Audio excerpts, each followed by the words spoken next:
Saturday mornings will never be the same again. We will bring you the best mix of sports and lifestyle content on Warm Up Plus. We will interview exciting professionals from different fields of endeavor, including sports and fitness. Give fans an opportunity to show their passion and preview upcoming games. Discuss what's trending in the world of sports and entertainment, give you lifestyle tips, serve you music, exercise, dance, laugh, and have an absolute ball on TV each Saturday. So whether you're a fan or you just like fun, you will absolutely love Warm Up Plus. Warm Up Plus shows live Saturdays at 10 a.m. only on TV3.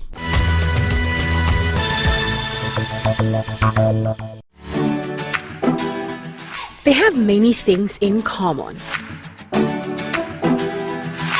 Their taste for what's trending,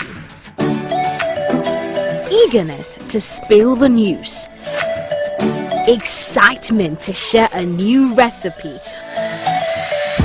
readiness to commit,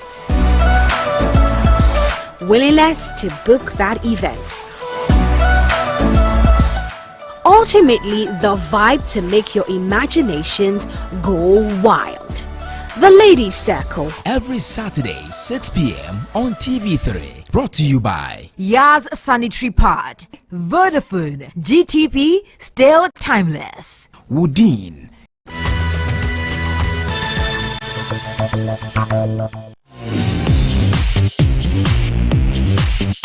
This Saturday on Music. That's right. Your Saturday night is about to be absolutely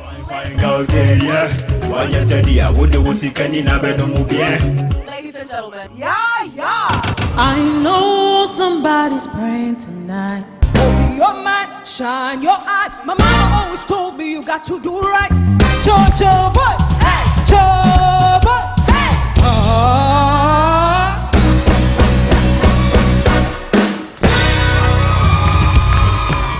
Music shows every Saturday at 8 p.m. on TV3. Don't miss it.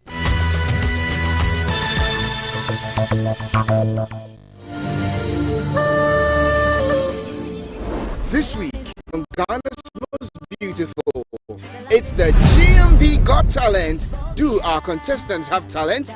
Are they able to dance, sing, rap, and many more?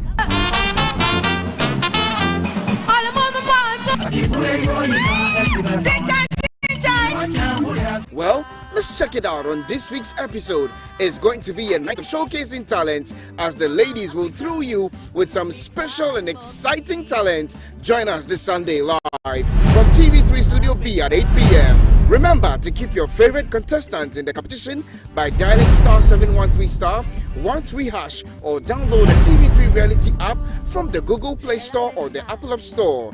Studio audience is strictly by invitation. GMB 2021, rediscovering true beauty. DJ,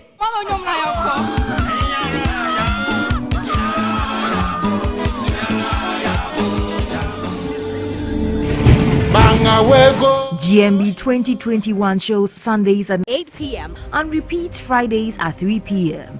and is sponsored by Lavon's Tomato Mix, Camel now from Kerex, Freedom from Casaprecon, GTP, Darling Lemon Drink, Airtel Tigo's Big Time Bundles, Lufat, Deluxy Acrylic Paint, Heaven Black Mosquito Spray and Coil, and Napa Mackerel, Geisha, Close Up, Ayo Insurance, Fan Milk Nutri Day Yogurt, and supported by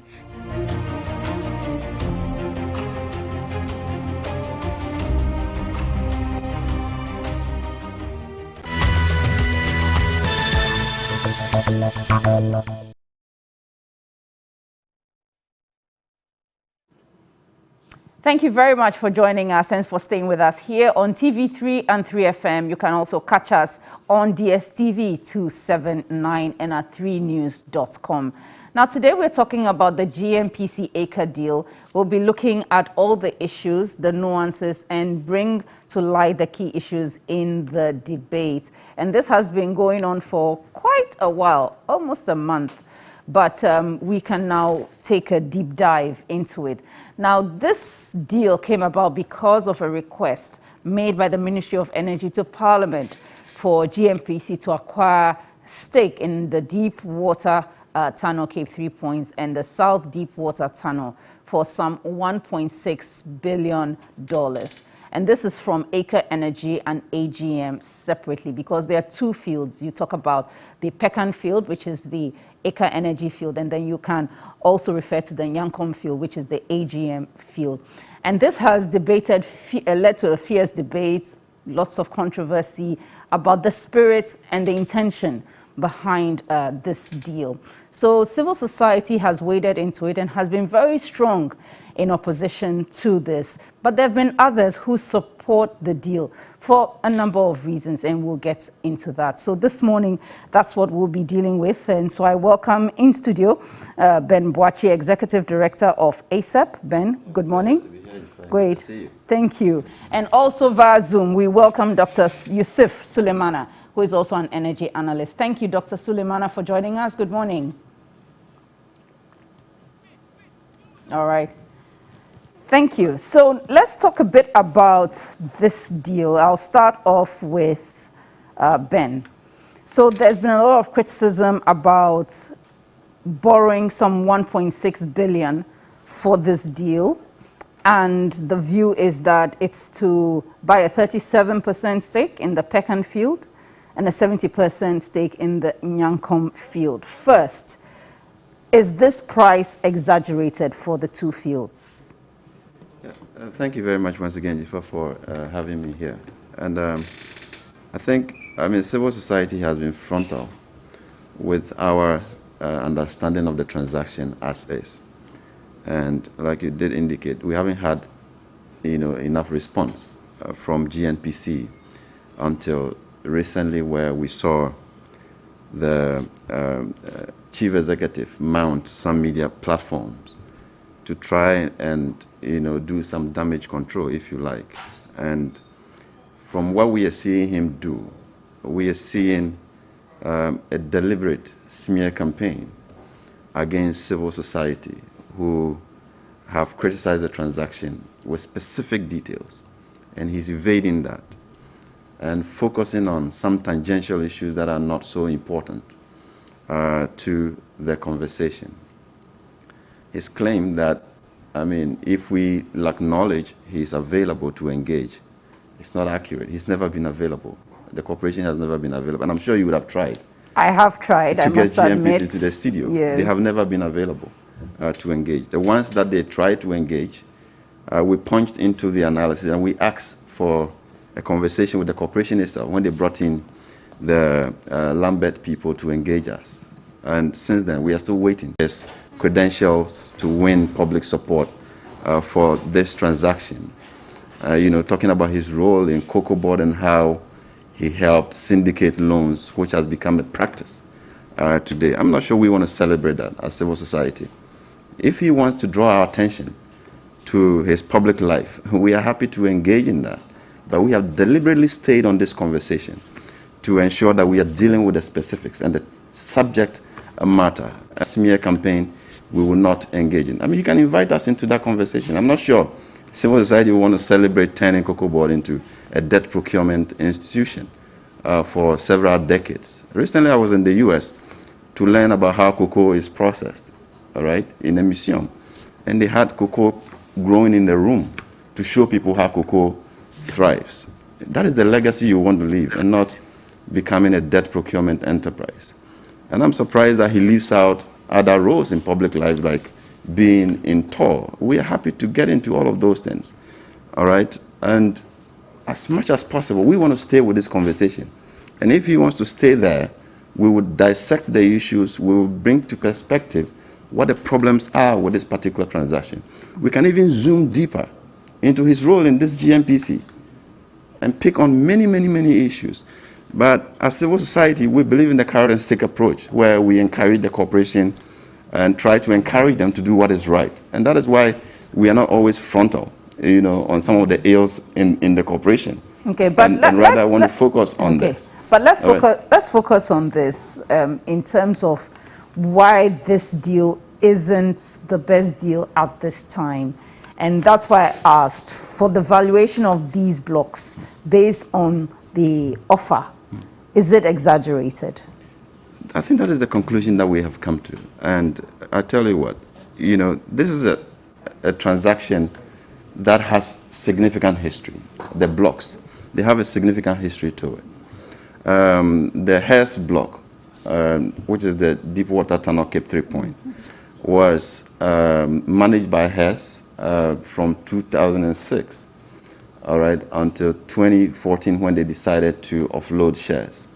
And even before that, they had made discoveries. They had done 12 wells, 7 discoveries, and 5 appraisal wells.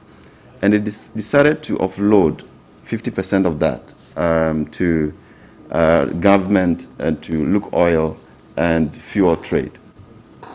And we refused to buy our 10% that was allotted to us. So fuel trade and Look Oil bought their shares. Subsequent to that, they decided to leave and exit and sell the 50% remainder to Aker at a cost of $100 million. So that is how much Aker paid for the stake in that block. And we do agree that subsequent to that, Aker has done some work. They have done 3 wells subsequently to further appraise the well to be sure of what has left them. And, you know, we are now being told that that 3 wells, all right, is costing us in excess of $500 million. And we are asking question, how? What I do know, though, Mr. Boakye, is that to drill 1 well, it costs almost $100 million.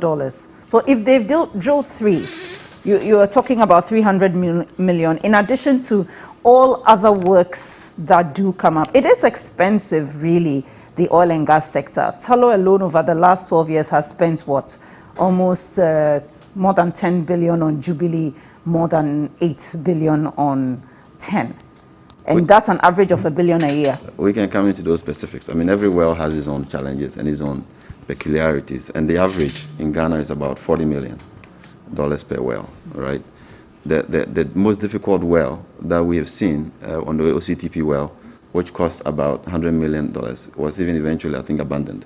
So it's not every well that costs that much. This is just an exploratory well. Yes. It hasn't even been appraised, all right?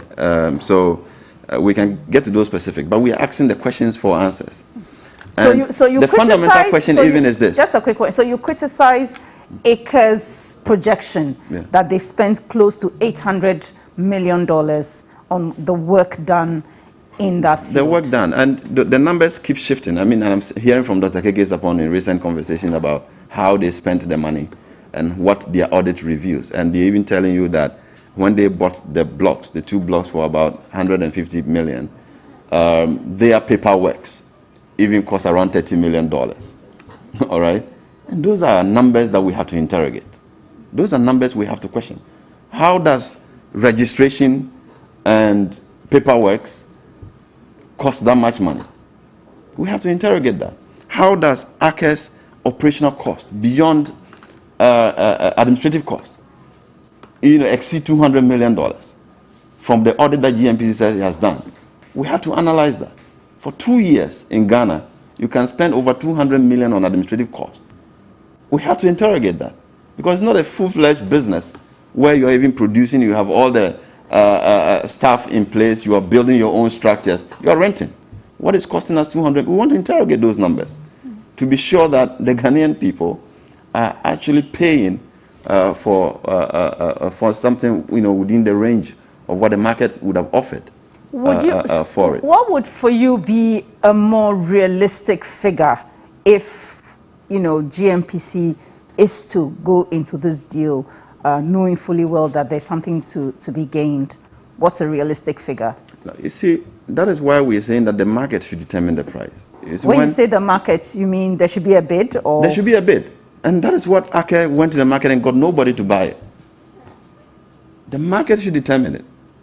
Let the market. And interestingly, GMPC has the right of first right of refusal. So if nobody wants it, or even somebody puts up the bid, GMPC can say, I can match the bid and pick it. So why are you acting as the desperate one to pay for any amount that AKE is asking of you at this point? Okay, so let me ask essentially about the separate blocks, because most people may be thinking of it as one block, but it's two.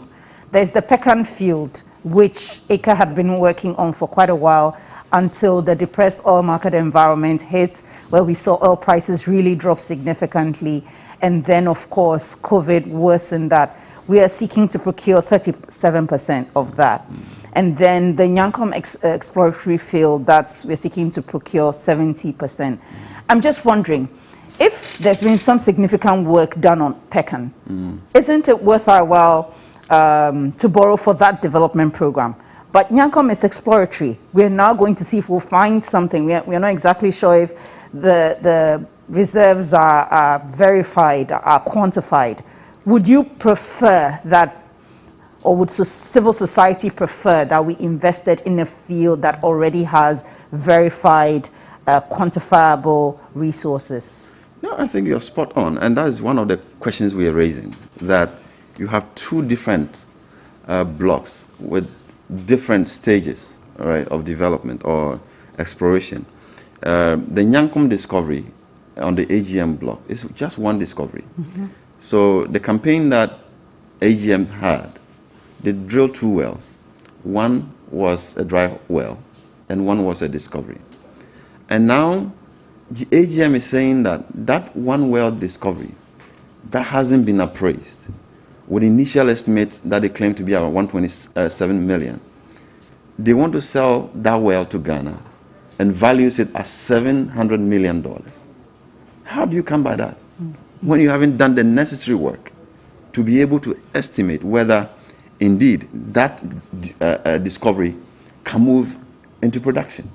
Because in assessing these resources, you are not only interested in how much you can estimate, but based on the geology and the rocks, how much can actually be extracted from the grounds. And that demands much more work for you to be able to come to that assessment. So how does GMPC sit down for somebody to value one discovery at $700 million, to influence the conversation on how much you want to pay for that well, where you can clearly see that AKE has defaulted in its plan of work? AKE has defaulted on its plan of work, yes, but we all know the circumstances that led to that. We all know those circumstances. Which is COVID, right? It's not just COVID. It was the depressed oil market environment, which had been going bad since 2018. No, but you have a contract with Ghana, right? The contract has prescriptions. So you want them to borrow to do the development. Is that what offends you? That to the extent that they made a promise, they are not willing to borrow on their balance sheet to get the development done? No, so we are talking about AGM block now. Okay, so right? you are talking about the AGM when block. you make a discovery, yeah, right, you are required within 180 days to do an appraisal, right? So even if you have an excuse, that's 180 is about 6 months. Even if you have an excuse, maybe another 6 months. It's been 2 years. The well hasn't been appraised. There's no agency to appraise it. Okay. So why are we pampering them? And then now going to think about valuing at 700 million when they have refused to do the needful? The contract is to be enforced. Okay. If the company cannot do the work that they promised to deliver, and if we have time to come back to the history of the block, we get to understand the kind of incentive that we gave to AKE for them to be able to explore and do the necessary work on the block. If they are no longer interested in doing the necessary work, why are we being Father Christmas in this case? Okay, and that's Ben Boachi there. He's the executive director of ASEP. So let's now turn our attention to Dr. Suleimana. Dr. Suleimana, I understand you support the deal, isn't it? If you can unmute Dr. Suleimana, because I can't hear you, I beg your pardon. Good to see you. Yeah, so. Hello, Dr. Suleimana. Okay, looks like we are having some audio challenges with Dr. Suleimana. We'll try and correct that and come back to him. Yes, Dr. Suleimana? Yeah, can you hear me? Okay, unfortunately, I can't hear Dr. Suleiman, and we'll come back to him and we'll bring his perspectives to you. It's still Key Points here on TV3 and 3FM. Thank you very much for joining us, and let's welcome to our studio as well Dr. Theo Achampong, economist and political risk strategist. Thank you very much for making some time for us, and you're welcome. Good morning. Great. So we've been talking about the GMPC acre deal, and we've been trying to dissect and distinguish between the two fields under discussion. But first, is the figure being put forward to procure these stakes exaggerated?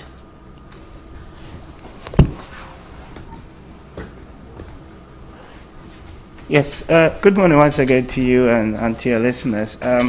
I think I have had cause to run some of the numbers myself. I've spoken to at least about 20 or so professionals in the industry as well, both in Ghana and outside. And the broad conclusion is that the asset is overvalued or overpriced, and therefore the figure that is being bandied about does not really fit or align to what one should actually pay for if they were to go to the market for the asset. But I guess there are other substantive policy issues that we can discuss. But specifically on the question that you asked, certainly the what is being purported as the transaction value or price, or what they would negotiate on that basis, I don't think that the two assets are worth that price. What kind of figure would be a reasonable figure? So I have had we ran some numbers, and I've been quoted on this. I think we're looking probably at $500 million as the net asset value, possibly based on various assumptions going to this. But one of the key assumptions is actually the oil price. And in some of the numbers that we're privy to, Ben would also be privy to, they're using about $65 a barrel. And we've had cause to actually challenge those numbers because if you look at some of the projections on the long-term trajectory of oil prices, certainly we should be valuing the asset between $55 and $60 a barrel. And $1 a barrel makes a big difference in terms of these valuations. So when you run that and you run other scenarios on the resource estimates, so how much oil can you actually produce from the two discoveries, because they're two separate things, and you make a few further assumptions, then you actually come to a substantially lower figure than what is being purported. I think one of the things people would like to know is that, is it more about the fact that AGM had put forward a plan of development and they've not implemented the plan of development, and yet are expecting to make this kind of money from the government of Ghana? Is that what is offensive, as opposed to actually getting them to make this investment? I think it goes both ways, because there are multiple stakeholders and people have different perspectives on it. I've spoken to people, and some of the broad consensus is that ACE and its related sister company want to have their cake and eat it, or eat their cake and have it, however that goes. But to the extent that Ghana went all out, literally, to get them to make these investments in the field only 2 years ago. Yes. And then subsequently pretty much have turned themselves around and saying, okay, we want to sell the asset to you. Selling the asset is not the issue per se. It happens, people do M&A deals in the industry across the board. The substantive issue really is, okay, at what price do you want to buy, for example, the asset? The other substantive issue is, just in May of this year, ACE released various statements, because the perception in the market was that they were going to sell out of Ghana. And there was a statement that came from the Ghana office to the effect that they are committed long-term to Ghana, and they are looking forward to resubmitting their revised plan of development by December of this year. This was just a few months ago. only then a few weeks or months down the line for us to hear that they are seeking to divest some of their equity shares in the assets. So you begin to see some inconsistencies in the rhetoric and in the narrative. And secondly, question then also then comes, well, if a company wants to divest, then should we be willing to invest in that? So I mean, should the national oil company be willing to invest in that, or you wait for them to submit the revised plan of development? Let's see the new numbers. Let's see the new revenue, the new production projections. Let's see the development concept that they intend to use before you can actually make. There are so many uncertainties and unknowns around this particular proposed transaction at this time, which then all fits into inflating the asset value. That really is, you know, it's really the substantive issues that issue. we need to be discussing, in my view. All right. And even if I may add, you see, as we speak, ACE has a vessel on site doing geotechnical and geophysical studies that informs whatever technology they anticipate to use for production. And they are telling us they have a break-even price of $30, even before those studies are concluded. How do they come by those numbers? And GMBC has bought into it. All right? And if ACE is saying that they've brought down the break-even price from $48 from the project finance perspective to $30, that makes the project even much more profitable. Why are they running away from the project? All right. Let's try Dr. Suleimana now and see if the audio has been fixed. Dr. Suleimana, can you hear me? Yeah, I think I can hear you loud and clear. Okay. We still have technical challenges because I can really barely hear you. If you can just increase the volume on your Zoom.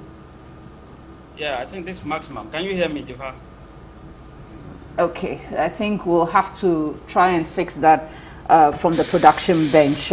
Sorry about that, Dr. Suleimana. Let me come back to you, Dr. Theo Champong. From a risk perspective, isn't it really just the case that Ghana is a difficult fiscal and production environment? Because Ghana, before the discovery of Jubilee, used to be called the graveyard of petroleum companies. Jubilee de-risked the field and the area. But the reality is that since Jubilee and even ENI, Sankofa Jinyami, we've not seen any real, push. Hess was there for quite a while, but left. And Exxon has also left. It just seems to me that there might be better prospects elsewhere. And we're talking about offshore Guyana and Suriname, where lots of discoveries have been made by Exxon and, of course, by Hess together with Sinnock. So it really begs the question about the investment being made. It just means that our environment is more difficult, and so the risk is higher, and so the costs are more. Yeah, I don't think our environment necessarily is more difficult. So I work in this industry. I talk to investors all the time. And of course, countries are competing for the same petrodollar investments, right? And it depends on the materiality of the resource base that you've got, which also is a function of like your tax regime or fiscal regime, etc.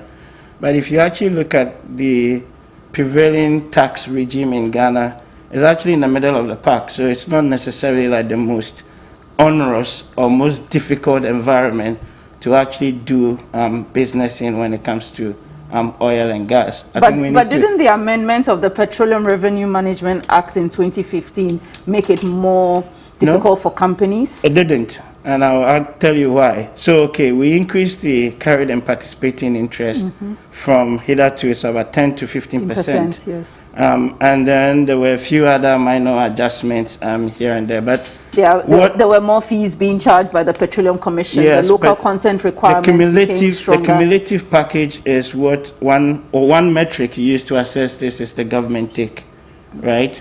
Which is like a benchmark across the board. And if you look at the government take in Ghana for a number of the oil fields, it's actually one of the lowest in the world. It's between 55 and 60%. If you add the carried interest rate, it's about 70%. The IMF has an estimate that says that what constitutes a decent or reasonable government take is between 60 and 85%. So we are just right in that ballpark figure. So I don't think that what we have in terms of the investment environment is necessarily disincentivizing to investors. What has happened is that there are other opportunities for investors, of course, elsewhere, like in Guyana, where Hess left here, went there, and they've got 10 times more the resource discovery than you've got here in Ghana. And then now there's, the bigger conversation about like energy transition, etc., etc. Fine. The question then becomes, what should be the policy response of government or, say, the national oil company to this? Does that then entail or mean that because people are leaving and, people talk about quote and unquote stranded asset, we should necessarily be buying any asset that is on the market? What other strategic options are there? So in this particular case, we know, for example, that GMPC could possibly, if it's all about reserves and production that they want, there are a couple of other assets right here within the Ghana offshore jurisdiction that they could possibly buy, and which even are currently producing and has, relatively lower cost of production as well. So the argument really is not so much about the extenuating or external factors per se, as for me it is to do with let's interrogate the specific transaction that is on the table and its merit, and we can situate that within the bigger policy discourse. All right, and you're watching The Key Points here on TV3 and 3FM. It's also live on DSTV 279, and you can follow us online at 3news.com. We take a quick break and we'll be right back.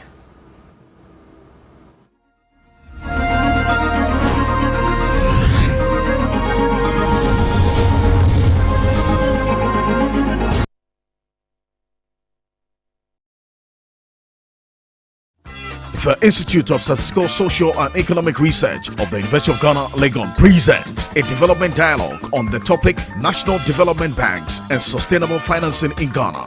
Speakers: Professor Peter Korte, Director, ISA, Professor Joshua Abo, Dr. Vera Fiado, Samson Aklego, Dr. John Mensah, Managing Director, ADB. Moderator for the event, Dr. Amafeni. Date: Tuesday, 31st August 2021. Time: 10 a.m. Venue: ISA Conference Facility. This dialogue is under the chairmanship of Professor Ernest Aite. Physical appearance is strictly by invitation, but the event will be live streamed on Facebook at ISA UG.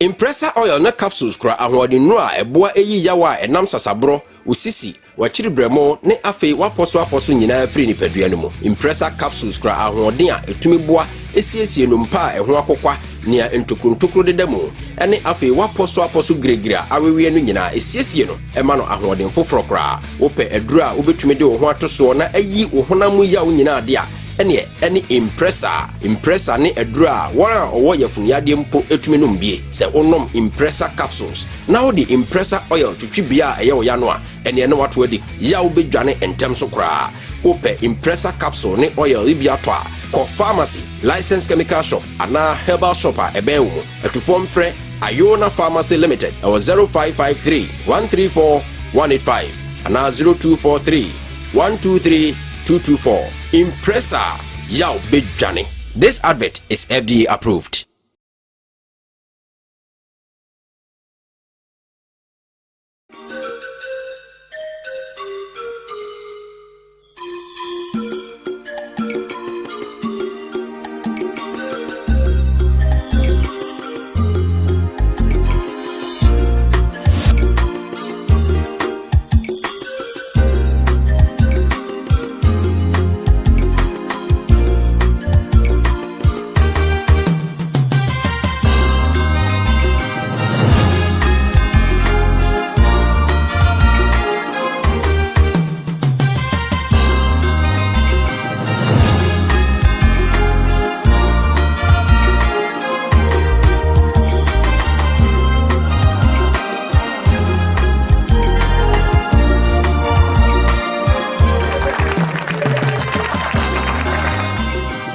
Whatever the occasion, With ATL, you can never be out of style. ATL, bringing fabric to life. High Sense Factory Direct promo. Papa ni binye. Yantwe nyinam kania no nie. High Sense. What the year now they are selling? I didn't know here. TV, fridge, freezer, air condition, gas cooker, washing machine, smartphone, sound system, water dispenser, microwave, blender, rice cooker, kettle, and iron. Wakukudro for High Sense showroom bia. Everything 30th August, I'm coming 3rd September. Be way showroom no. Yeah, turn no factory direct price. Said they turn no. Sana yeah turn. It's in your madana no. Emma light bill kuno. First baby, never jeffo from. I have 5 days bill. Into one car one and you may say Jawa. Wallo, wala. Wait dear, ya tete swap so. I tell you who High Sense. Everyday prices for everyday people. It's now time to close the business deal. The grand finale of the Tertiary Business Sense Challenge version 3.0. The clash of the titans, the champions, the business warriors, and the best of the best business school in Ghana. Would it be KNUST Business School or the University of Cape Coast Business School? Value proposition. Value proposition is correct. Yes, University of Cape Coast. The Blue Ocean Strategy. That is correct. Get ready to cheer on your school to victory. The final showdown this Saturday, 28 August, 1 p.m. live on TV3. The Tertiary Business Sense Challenge version 3.0 grand finale brought to you by Graphic Business in partnership with the Institute of Chartered Accountants Ghana. Sponsored by MTN Ghana, PwC Ghana, Compute Ghana, Glyco, Ghana National Association of Teachers, NAT, Chartered Institute of Management Accountants, CIMA, with technical support from ICAG, CIMA, and CIMG.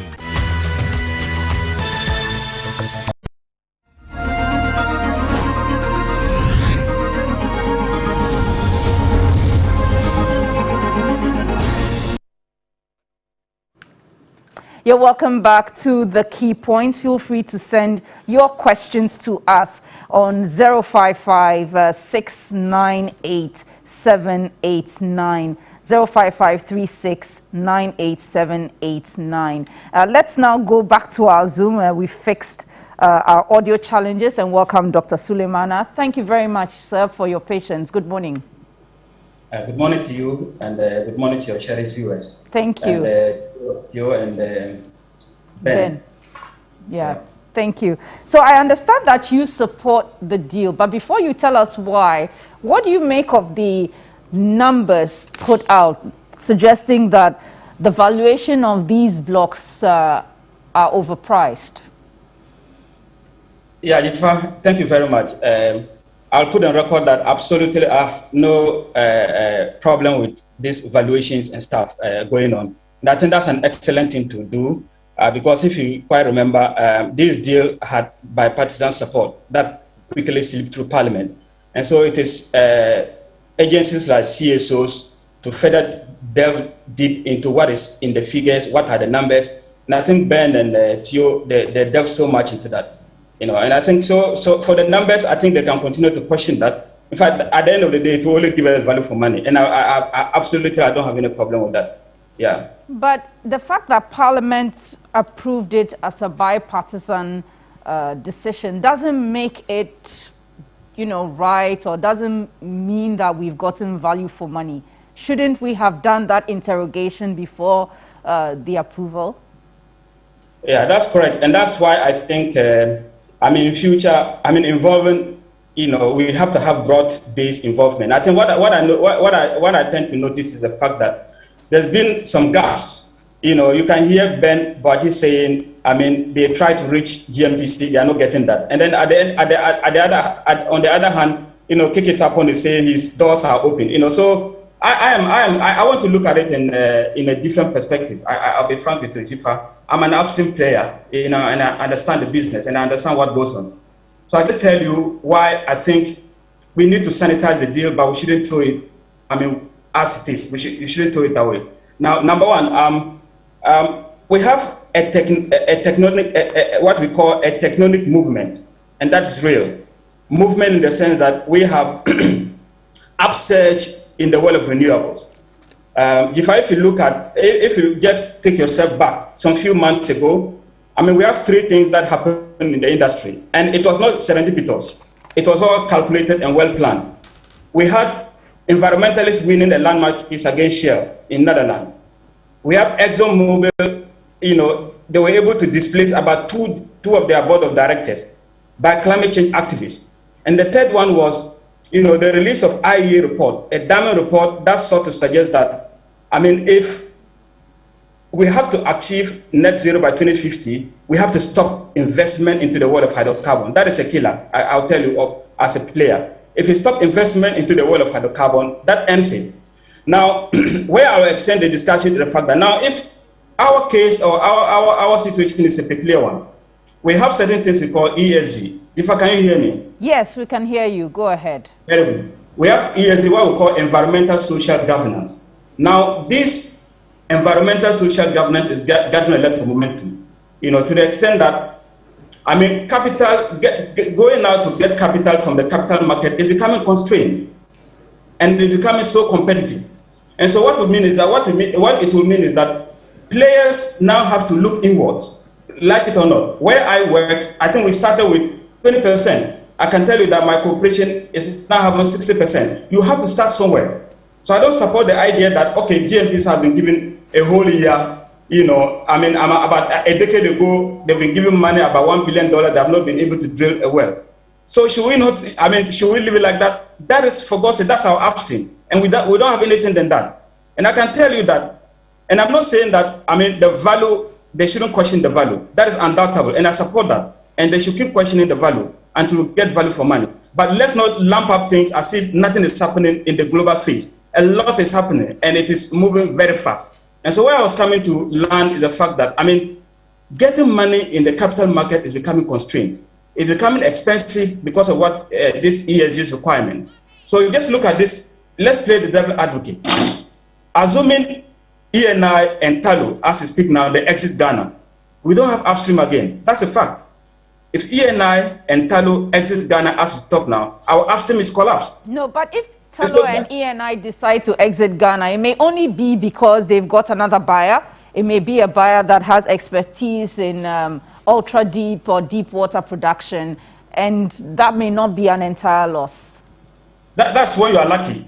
ExxonMobil have left. Have we gotten anybody? We are still struggling. So the idea, I know people don't buy into the idea of stranded asset. I completely subscribe to that, and then we are getting there. Okay, so what I'm trying, so that's why I believe. Sorry, come again. Just a quick one. So I wanted to ask. So you support the energy transition argument? Oh yes, and it's real. See, my company is typically upstream, and it's we call it petroleum development of Oman. Now we just metamorphosis into energy development of Oman. If you look at the amount of transition, the amount of renewable energy push that is going on, even in that space, that is high. Okay, so I mean, we don't have to sit down at a point in time that investors leave and then we can't take care of our destiny. That's just what I'm saying. We need to have our upstream retool. So questioning the figures is perfect. In fact, I'm happy about the whole thing because if you look at, because of the Bryce Simon and Ben Boachi and their critique, their detailed and in-depth critique of the analysis, I think that you just heard, we just heard that we're going to have Bank of America to do another evaluation. That's the beauty of the whole thing. So I don't want us to lump it as if everything is bad. No, it cannot be bad. It cannot be bad investing in your upstream. That cannot be bad. Okay, so all right. But getting value for money is also paramount. I don't have any problem with that. Okay, but let's not throw the bit. Okay, go ahead. Just a quick one, and then I'll come back to the studio if you can answer this briefly. So I asked Ben Boachi whether we should focus on one field, the Pecan field, which is a development field. Good work has been done there, instead of focusing as well on the Yankom field, which is exploratory and the resources are unverified, unquantified. If we were to look at the deal again for a focus just on Pecan, isn't that more realistic? Yeah, that's fine. It's all about the risk profile, like Theo mentioned. See, before you enter into any of this field, you have to do a kind of what we call risk assessment in terms of your cost-benefit analysis. And so if you look at that, of course, we are told that AGM, we haven't done appraisal yet. So we can say that, I mean, the risk profile in quantum-wise is high. But Pecan Field, I believe it's been in a way of, I mean, it's been the risk to some extent. But where I was also looking at is the Votane Basin. I thought also that's another opportunity we could have looked at, which is onshore. So depending on where we want to go, I think we should just do analysis of the risk profile, see where the risk is minimal, because we don't have zero risk. We have to look at where we can minimize the risk to what we call as low as reasonable practicable, whereby your investment or the cost-benefit analysis favor you.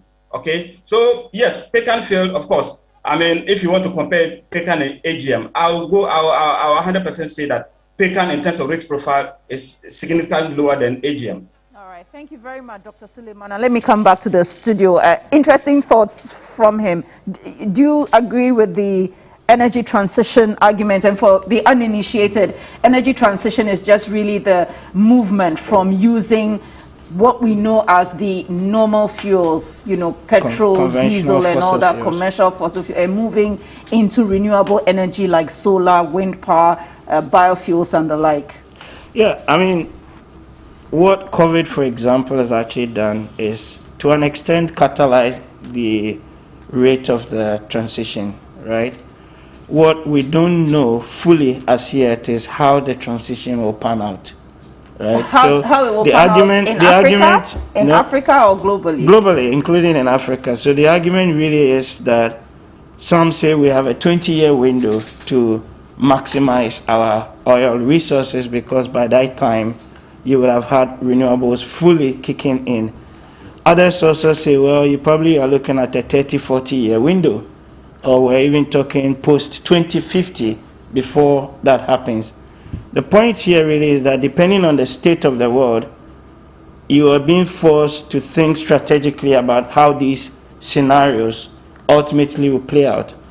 But in relation to Yusuf's point, is that we have seen certain oil companies and majors make certain actions on the basis of what they perceive or feel to be the threat of the energy transition. And so we're seeing divestment of assets, etc., all over the place, and investment flows also possibly being curtailed as a result of that. That would have some impact on your upstream industry. It may have some impact even on oil market as well. That's all given. We know that. The question then becomes, as a country, what should you do in relation to this transition?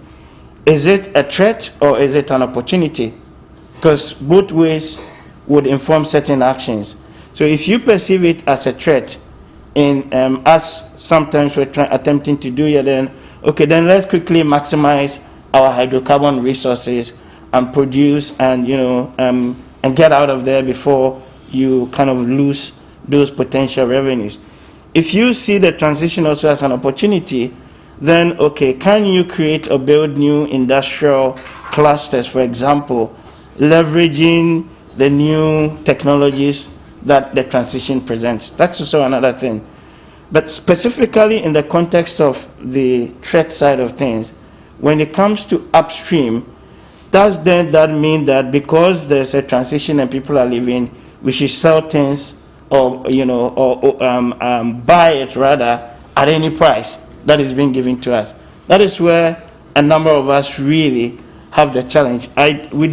Personally, I don't dispute the fact that there is some transitioning happening, and that has affected the investment environment, which even to the extent why maybe companies like Aker and the rest are even struggling maybe to raise financing, and I use that advisedly, maybe, right?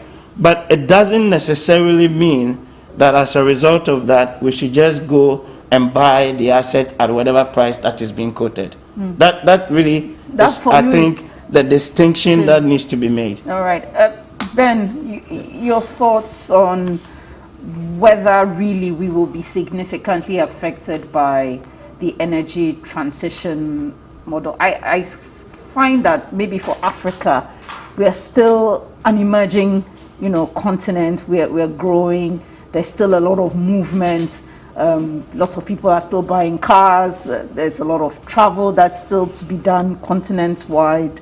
I'm just wondering really if it's realistic to think that the energy transition will affect us significantly, which is why we must have a foothold, or GNPC should take a foothold in this deal. Yes, I think if we have had a problem with GNPC using the transition as the basis for this particular transaction, and we've been careful to isolate the transaction from the entire transition conversation. And that is why if you check what civil society has been doing, we've been looking at this particular transaction and what it means for Ghana, what the numbers are, what the history of the bloc is. The question about how Africa will be impacted by the transition, research is still ongoing to really look at what the impact could be and where Africa will be in that space. And I see here the assumption that the world will not need the oil and Africa will still need it. And if you speak to many people, that is the kind of conversation they want to paint, that we have to continuously use fossil fuel even if the world doesn't need it. And that, for me, is an error that we are making. We are assuming that if everybody in the world is moving to electric cars, the African will continue to use diesel-based or petrol-based cars. That is a wrong assumption. You have to speak to the African first to find out whether he is going to move into an electric car. And we have many aged cars around. So even for us to transit to an electric car, if it becomes cheaper, could be faster than even the West, where they have brand new cars and they are still producing some, they haven't stopped. So they have a much longer lead time to even transition in terms of automobile than we have. And recently we saw the Ministry of Energy commissioning an assembly plant of electric cars. Are we joking about that one? We need to speak to the people to gauge their appetite. Are they going to stay with fossil fuel cars, or are they going to move to electric cars when it comes? So those are areas where research is still ongoing. So the specific question about this transaction is what we need to interrogate much more, and examine the excuses that we are giving on stranded asset. If you're talking about stranded asset, it is not Pecan that is stranded. Pecan is a project that is supposed to move into production. So the company decides to move into production or relinquish and go by our laws. It's not a stranded asset. Your stranded assets are the ones that you have not discovered. Are you going to move aggressively to be able to make new discoveries by investing into exploration? And you're saying that the exploration budget is squeezed because the market is not responding to investment in fossil fuels. So is GNPC going to take up that role and begin to explore? As we speak, they are operators of 3 blocks. They haven't drilled a well. And you learn by doing. You are in Tallow. Tallow hires contractors to drill. They don't drill themselves. So the drilling companies have the engineers that will support you to do the drilling and the necessary learning, and you progress to be an operator. Isn't it Modec that is operating managing Tallow's assets? Is GNPC going to be the all-in-all operator with all the capacity that it claims he wants to learn to operate a block? What is it in an operatorship role? Okay. So those are the small screens we want to diffuse. To say that if you are talking about stranded asset, those are the assets you have not discovered. Those are the terrains that you are saying Exxon is hesitant. What are you going to do with that block? Are you going to go in there and explore for it? The market is not responding to oil investment. Where are we going to borrow the 1.65 billion if we wanted to do that? There's a question without the budget coming in. There's a question here, and it's from Kwame. It says, my elementary understanding of the existing agreements between Ghana and ACA and AGM on one hand is that if these 2 companies fail to live up to the agreements with Ghana and they could not develop or find a buyer, the fields would revert to the Republic of Ghana as owners of these fields without the country having to pay anything at all. Can your experts throw some light on this for me? Theo? Yeah, precisely. What governs the relationship between ACA or any IOC and the state is the petroleum agreement. And within the petroleum agreement, there are specific provisions that says that, for example, during the exploration phase, if you don't develop or don't even find anything, then you relinquish parts of the block back to the state, which they can then offload to the market. If you also decide that you're going to even leave entirely, even having made the discovery at some point, and you want to write down the value of the asset, that goes automatically back to the state, because by our laws and by the Constitution, the asset or the resources are vested, I think, in the president for and on behalf of the state. If you read Article 269, I believe, of the 1992 Constitution. So yes, the question that is coming through is absolutely right. Then why don't we rather do that? It goes back to what some of us have said, which is that why rush this? Because clearly, all the indications and things that at least I've seen so far indicates to me that there seems to be some attempt to push through or force through the deal. And I'm like, okay, let's take a step back and actually interrogate not only the numbers, but the bigger strategic imperative. So let's buy or say the argument about the transition is true or is happening. What do you want to do at a wider government level in terms of your response, right, to that? It surely cannot just be a piecemeal approach. So that's why, in my view, I've called and said that we need to really take a bit of a step back and begin to actually interrogate it. But the way it's being done and made to look like now, it just comes across to me like it's just being forced through. And remember, this is the same country where only 7-8 years ago, we sent 8 petroleum agreements to Parliament under a certificate of emergency, similarly with bipartisan buy-in as well. And down the line, most of those blocks, people are not producing from it. So we have made policy mistakes in the past, and it looks as though we are repeating some of those same policy mistakes without taking a step back to reflect on why we are where we are. Let me come to Dr. Sulemana. So why don't we rather take our time? I mean, there's no rush, don't you think? Yeah, thank you very much. Yeah, there is no, and I think that's what is currently ongoing. The fact that, they've elected, Bank of America, to do further valuation.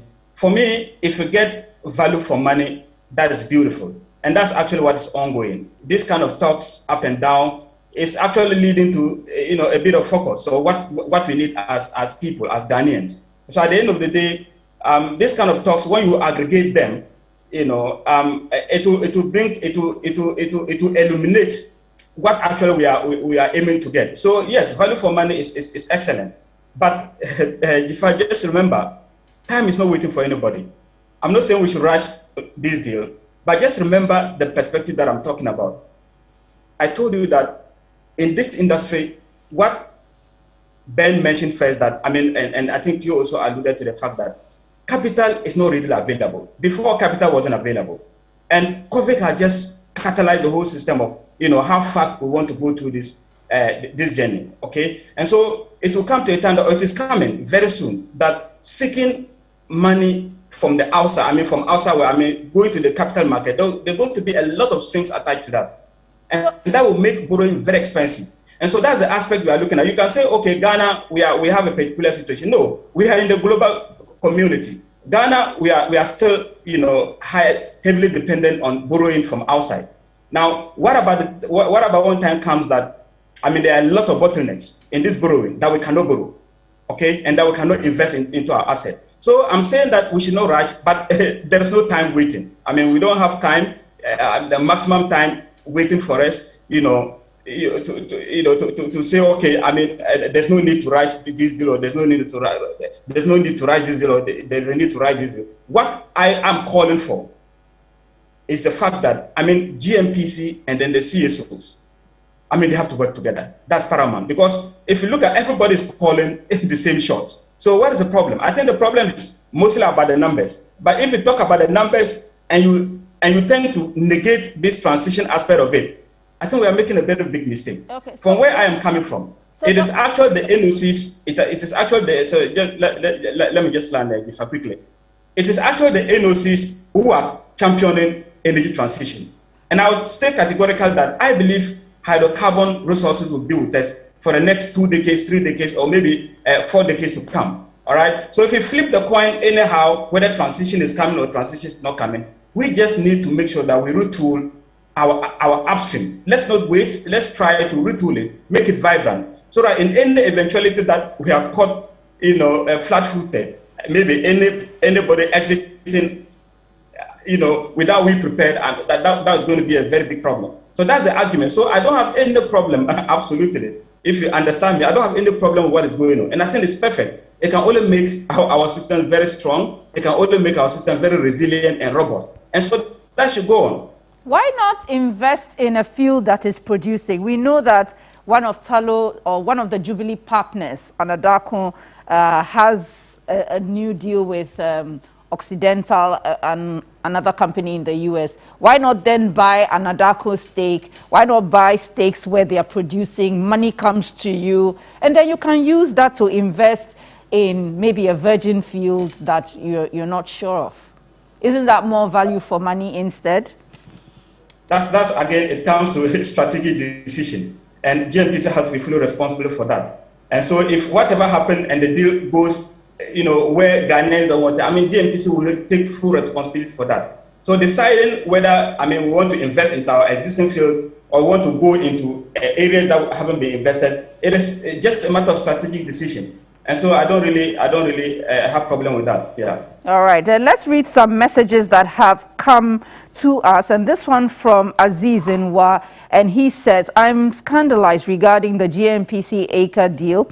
Is obviously clear that some state actors seek to make money out of this. The inconsistency and rhetoric from the state actors is worrying to some of us because the amount of money going into this deal could have built some 300 brand new SHSs, and it could again have constructed the dual carriage road from Nkoko to Kumasi to Hamile. In fact, the government should protect the public purse and stop the big grammar, fix the country now.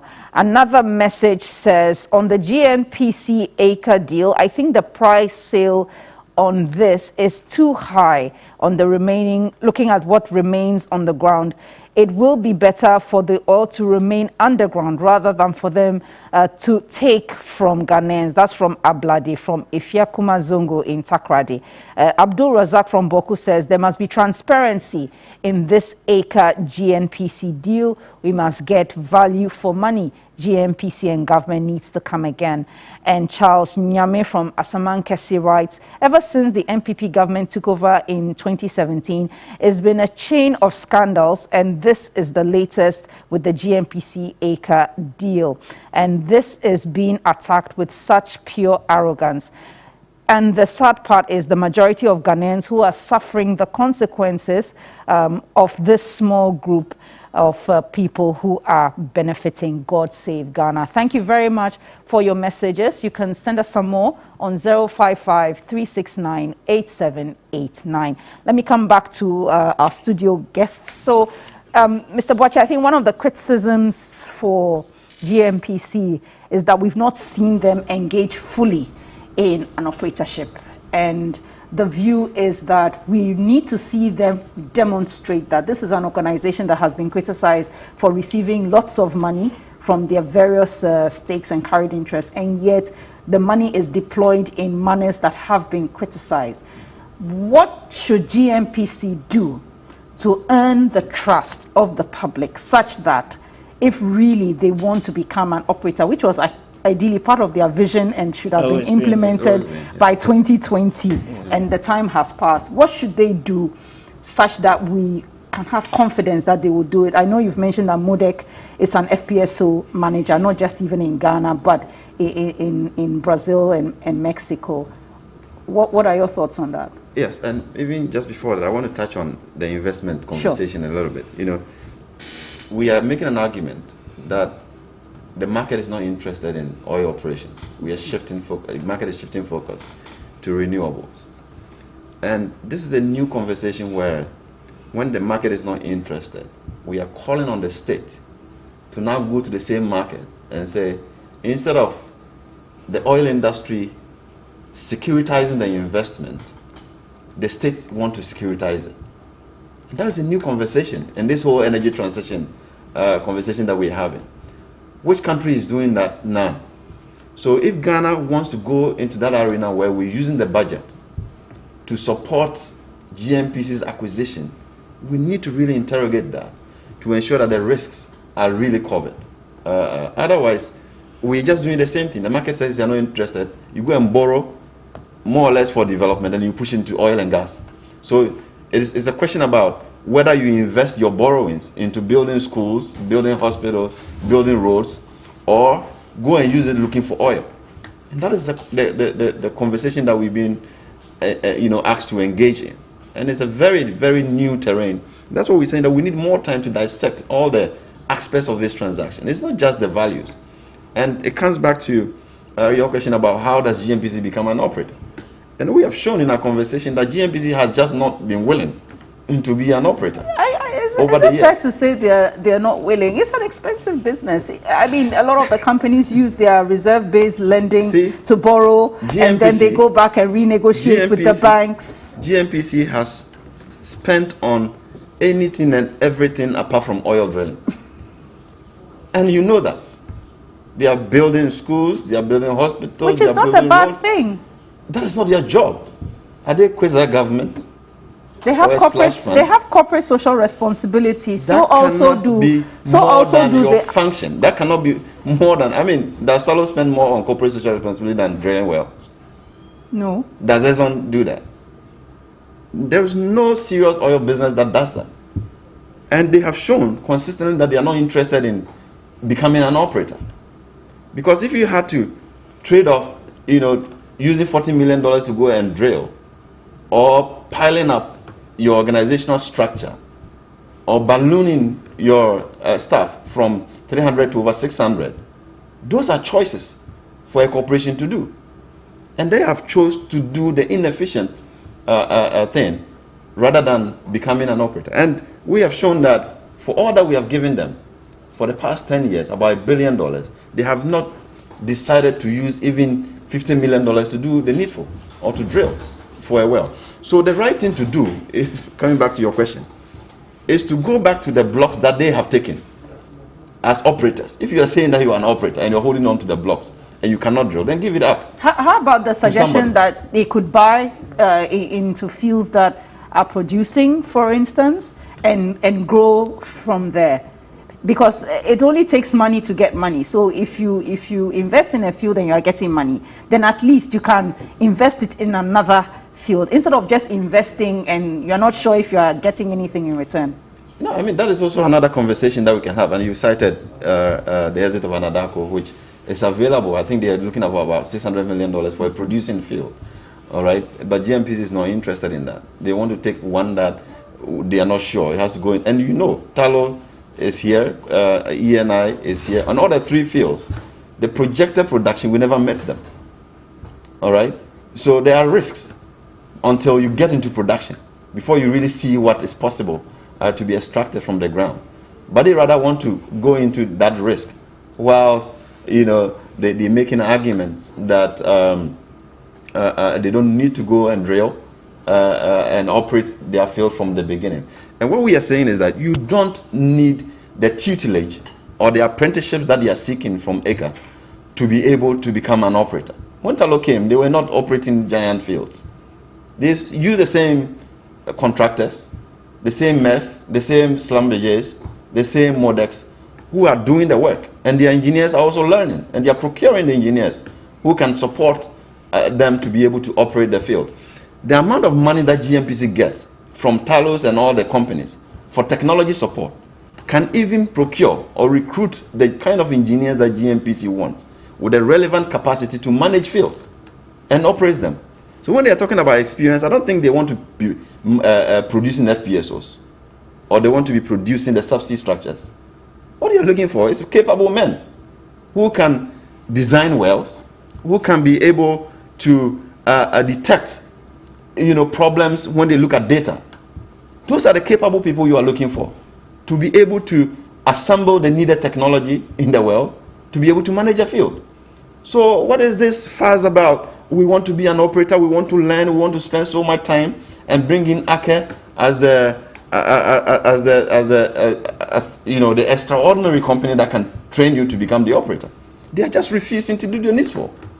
And that is the point we are making to them. Dr. It wouldn't cost them $10 million to recruit the right men and people. I mean, Dr. Yusuf is there, he works on the fields. It doesn't cost that much to do that. They are just refusing to do the needful and just using that as an excuse to get the budget to support this kind of transactions. Dr. Champong, should our resource remain below the ground? You need to exploit and extract it. I think the conversation picking up from where Dr. Yusuf and then Ben have left off is really about the role or the strategic role of GNPC in the Ghanaian economy and specifically within Ghana's upstream sector, right? Because you look at the investment spend that GNPC has made over the last maybe 12 or so years since at least First Oil, and you try and analyze that vis-a-vis their core mandate as defined in the law, PNDC Law 83. There are some questions, rightfully so, I believe, that they need to actually answer in relation to their core mandate of looking, exploiting, and searching for oil. I think some people are making the argument now is like, okay, we made mistakes in the past, so give us another opportunity to correct that kind of mistake. But the famous cheese saying, say abobi bekawa nifrim, and I say kwatrikase obema bibia bisanidin, something along those lines. So that's where I think some of the issues that people have comes from. But also the going forward, I think the bigger conversation really in relation to this whole mandate thing then becomes, okay, if you want your national oil company to play a bigger role, maybe because of energy transition, maybe because other IOCs are leaving, etc., where should they start focusing from? That's number one. Number two, you would have to amend, for example, in Ghana's case, the Petroleum Revenue Management Act to allow the national oil company, GNPC, to actually go and borrow on the market, because currently they are constrained from doing any reserve-based lending as well. But even when we do all of those things, it comes back, okay, how then do we ensure, given the history, some of the things Ben is talking about, how do we ensure that they do not repeat some of these mistakes where in some years the amount that is spent on, say, corporate social investment is the same as what you're spending in operational expenditure for one of your fields, right? You see some inherent inconsistencies in there. You can argue that, okay, GNPC is not just a national oil company. It has a national mandate. So maybe they need to buy the social license to operate. That argument is there. But at the core is that you need to grow the asset base. You need to increase and maximize the revenues before you can even make those CSR, CSI type investments. So I think we're having an important conversation here, which is really about what is the role of GNPC within this whole architecture of the upstream environment, given that some energy transition or whatever may happen at whatever point or period in time. And if we then need to retool the National Oil Company and even amend, say, the Petroleum Revenue Management Act to accommodate or allow them to borrow to finance certain acquisitions, then we have to interrogate the quality of those acquisitions that are being made vis-a-vis other investment options that are available to them. And that's where, I think we need to have that conversation. Dr. Suleimana, you say that at least there should be an opportunity to start. But the question I also wish to pose relates to our legislators. So there's a question about whether really they even delve deep into these issues. I know there are some members of parliament who've, been in the energy industry for a bit, but there's a sense that at the parliamentary level, these kinds of conversations should be what we have at the committee level or even have debated in parliament. We are not getting enough of that. And that is why by the time this kind of suggestion about, well, this is what we want to do comes out, there's a whole hula baloo. Yeah, you are spot on. And I can tell you that even though we are saying it is bipartisan, there are a lot of members from each side, whether NDC or NPP, who are terrible against, the deal outright. Really? That's not the sense I've gotten. Of course, yeah, of course. I'm just telling you that's the whole thing. So, and that is where the importance of, agencies like CSO become very critical. See, I like the fact that the CSO, they have been able to eliminate the whole idea, and conversation is ongoing. And I can tell you that as long as these conversations are ongoing, we are getting to a point where we're going to get a very good deal. All right. So Ben mentioned a point, and I think you also mentioned that point. GNPC, as a matter of fact, they have to be focused. That's emphatic, and that's very clear. And so if you are focused as an NOC or a national oil, a company, then your mandate has to be clear. And the mandate is there, it's written. See, we have a lot of, if you go to the PRM, everything is well demarcated and well written. But unfortunately, for whatever reason, I don't know why we're unable to follow this. And there are no punitive measures, when they diverge, from where they are commanded, nothing happens. For instance, I am terribly against holding onto blocks. For my place, you cannot hold block more than 7 years.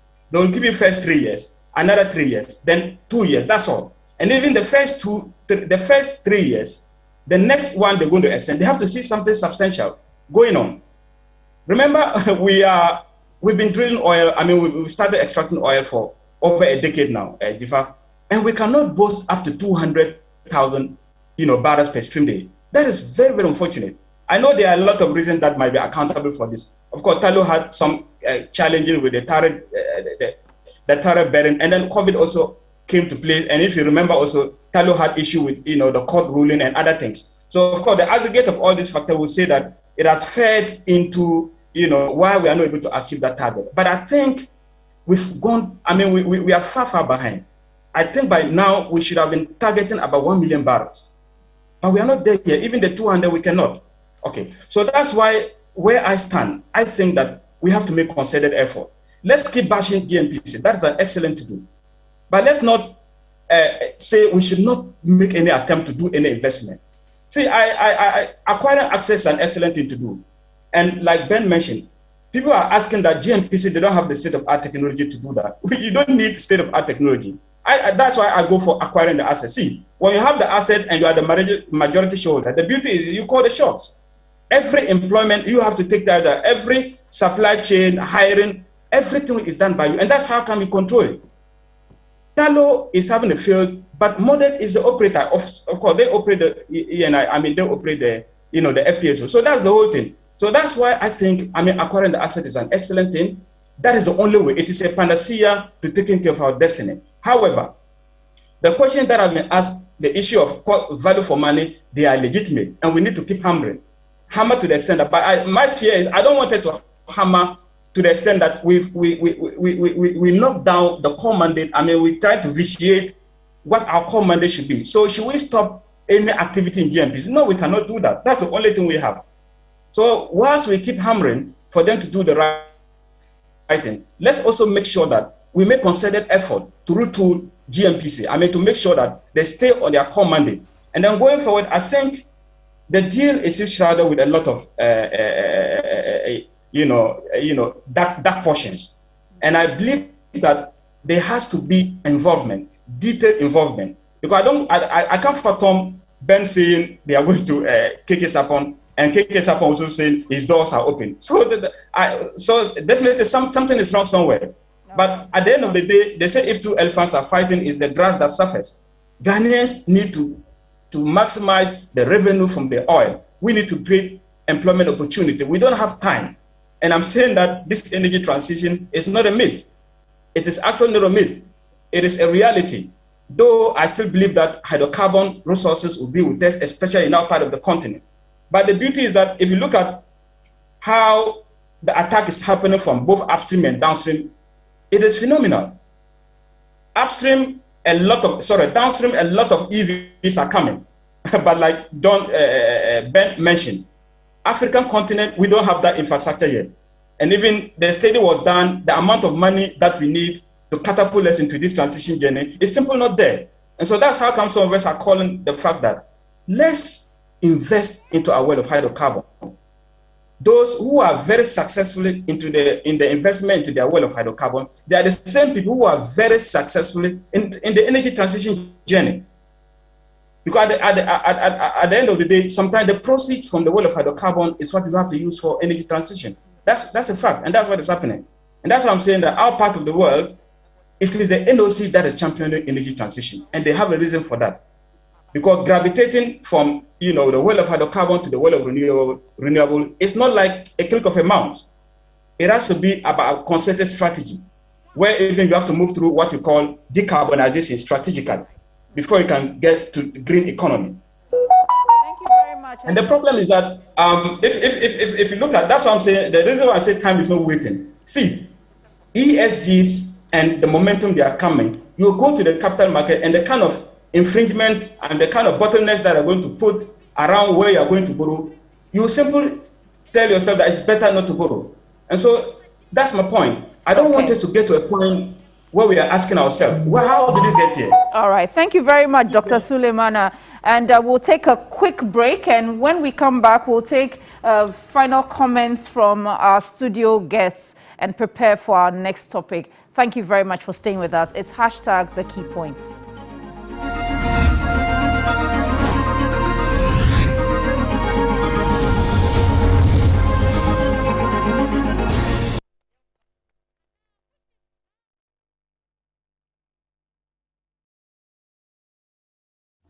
The Institute of Statistical, Social and Economic Research of the University of Ghana, Legon presents a development dialogue on the topic National Development Banks and Sustainable Financing in Ghana.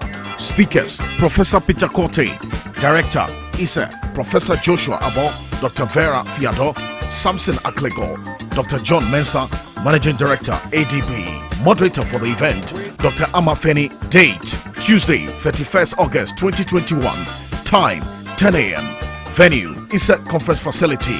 This dialogue is under the chairmanship of Professor Ernest Aite. Physical appearance is strictly by invitation, but the event will be live streamed on Facebook at ISA UG.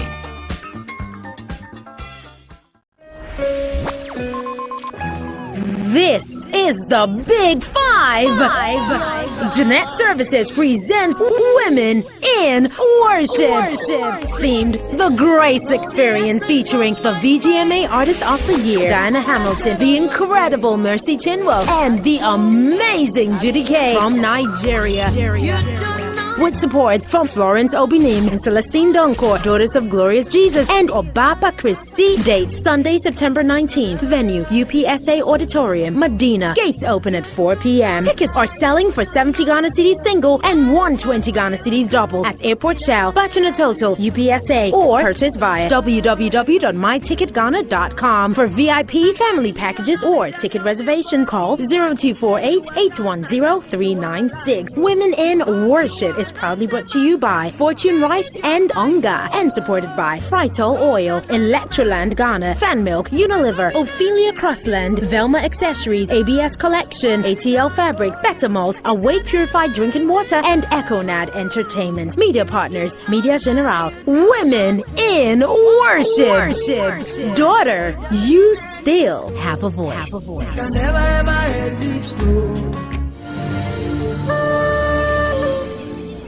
This week on Ghana's Most Beautiful, it's the GMB Got Talent. Do our contestants have talent? Are they able to dance, sing, rap, and many more?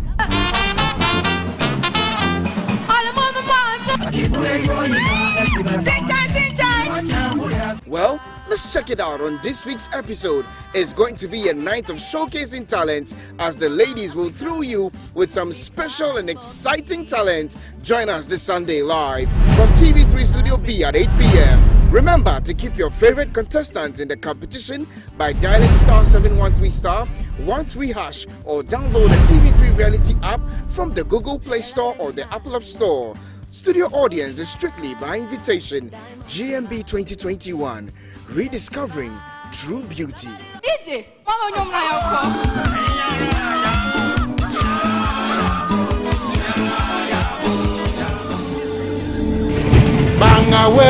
GMB 2021 shows Sundays at 8 p.m. and repeats Fridays at 3 p.m. and is sponsored by Lavon's Tomato Mix, Camel now from Kerex, Freedom from Casapreco, GTP, Darling Lemon Drink, Airtel Tigo's Big Time Bundles, Lufat, Deluxy Acrylic Paint, Heaven Black Mosquito Spray and Coil, and Napa Mackerel, Geisha, Close Up, Ayo Insurance, Fan Milk Nutri-Day Yogurt, and supported by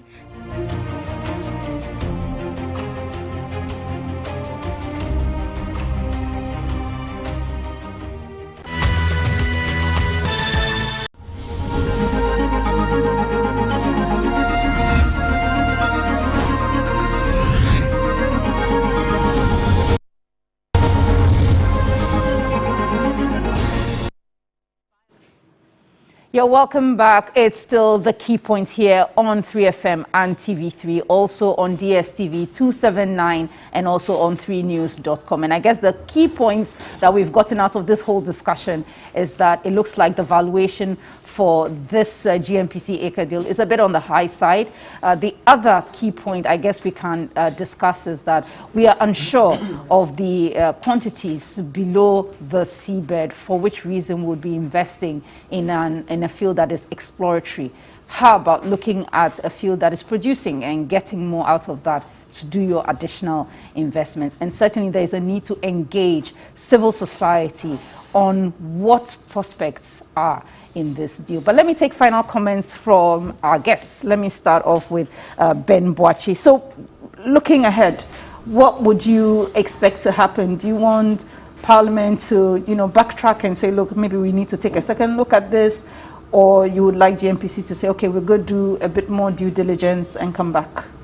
No, I think this has become like a national policy, for government policy, right? So what we want government to do as a responsible government at this point is to now look at GMPC and say, over the last years, we have given you so much to do what you were set up to do, all right, over $1 billion. The responsible thing to do now is to ask what we have done with that and how giving you more will bring us value. And that is what civil society is saying. We have to do that needful thing of examining whether GMPC even has the capacity to absorb further investment from the state. That is fundamental. And then we go into the specific transaction that we are dealing with to see how we generate revenue if, the justification is for us to continue with that transaction. How do we generate value for the Ghanaian people through that transaction? We are saying that the market is not interested in oil investment, but the state is the one going to borrow from the market and give it to GMPC. What is the risk associated with that? We need to interrogate all of this to be sure that we are not going back into that cycle. Because if you drop another $1 billion into an inefficient operation, you will still come out with nothing. All right. The reason why GMPC hasn't been able to optimize the $1 billion is because they have simply been inefficient at spending on their core mandate, ensuring that they can learn by doing. And that's what we are saying, learn by doing. You have taken 3 blocks as operator. Go and drill. Get the service companies to guide you and learn from it. Recruit the right experts. The 600 people that may not be needed, that is not your focus. You have to really make sure that you are recruiting the people who can help you start your journey to becoming the operator that you want to be. All right? The Hess block is not a stranded asset. It's not part of the conversation when you're talking about stranded assets. You have blocks that people are not interested in, you say, and you are sitting on it, you are not exploring. That is a stranded asset. You have to make sure that every oil that is on that block can be discovered as soon as possible in the interest of that argument of energy transition. Otherwise, we are only throwing in names and terminologies to confuse the average person without dealing with the substantive issues. And that's what we think ought to be done now. Let's do that introspection and position the company to do the right thing before you drop any billion into them. All right.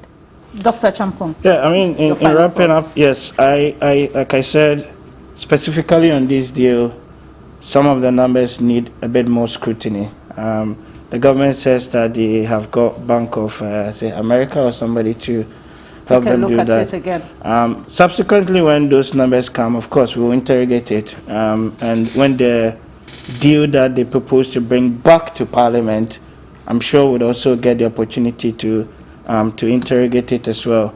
But the bigger conversation, in my view, really, back to some of the things Ben and you have said, is a bigger national conversation on what we want to see the oil industry in Ghana in the next 10 years. We've done the first 10.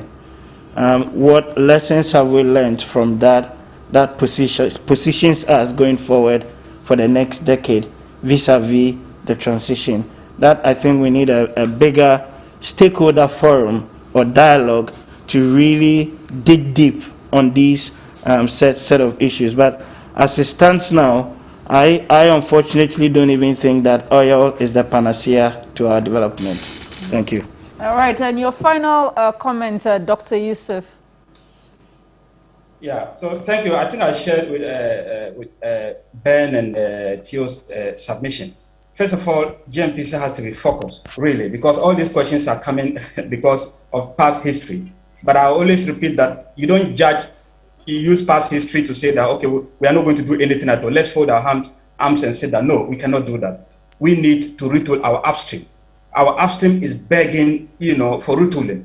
And I think this is one of the starting points. Let's keep hammering the numbers. And the beautiful thing is that this kind of conversation should go on. And going forward, Jifa, I think GMPC, they have to involve the CSOs in most of these deliberations. I think they have beautiful ideas. And for all you know, I mean, we are all fighting for one country, which is Mother Ghana. If we save it at the end of the day, that is good. All right. So, but the kind of animosity whereby somebody says somebody is anti-Ghanaian or that, I think that will not augur well for us. So going forward, let's keep on hammering to get the best out of the deal.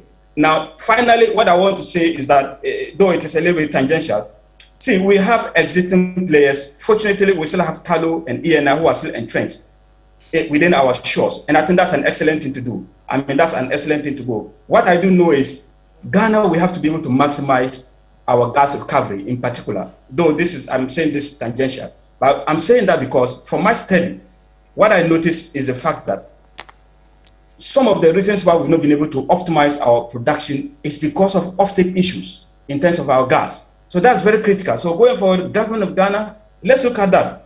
Especially if you look at Talo fields, it is associated gas. So you don't get the oil when you cannot displace the gas. And that is key.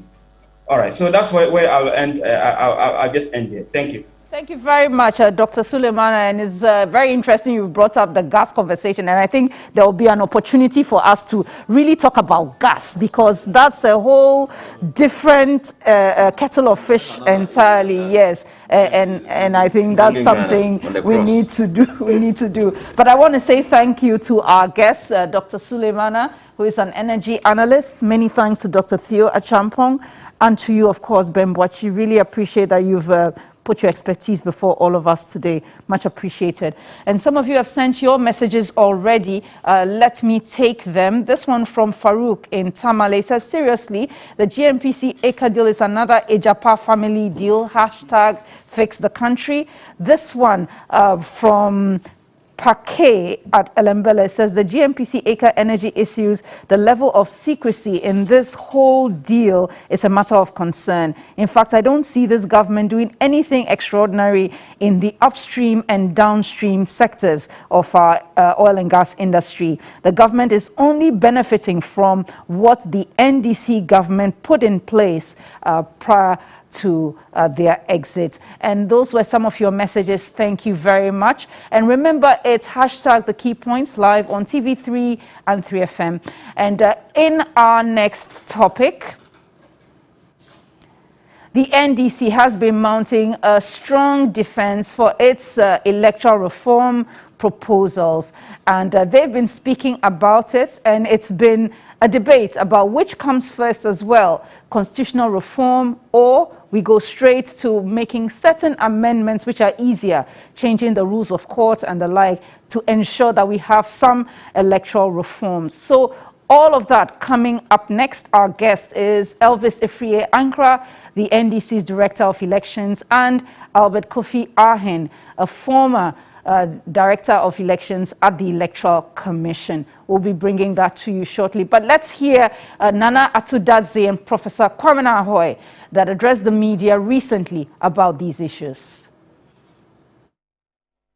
We would urge His Excellency the President to accept the interpretation of the Apex Court, that the Supreme Court, as the correct interpretation of the Constitution and the law,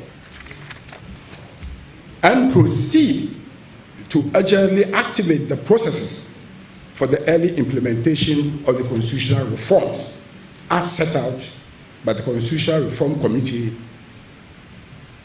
on 20th December 2011.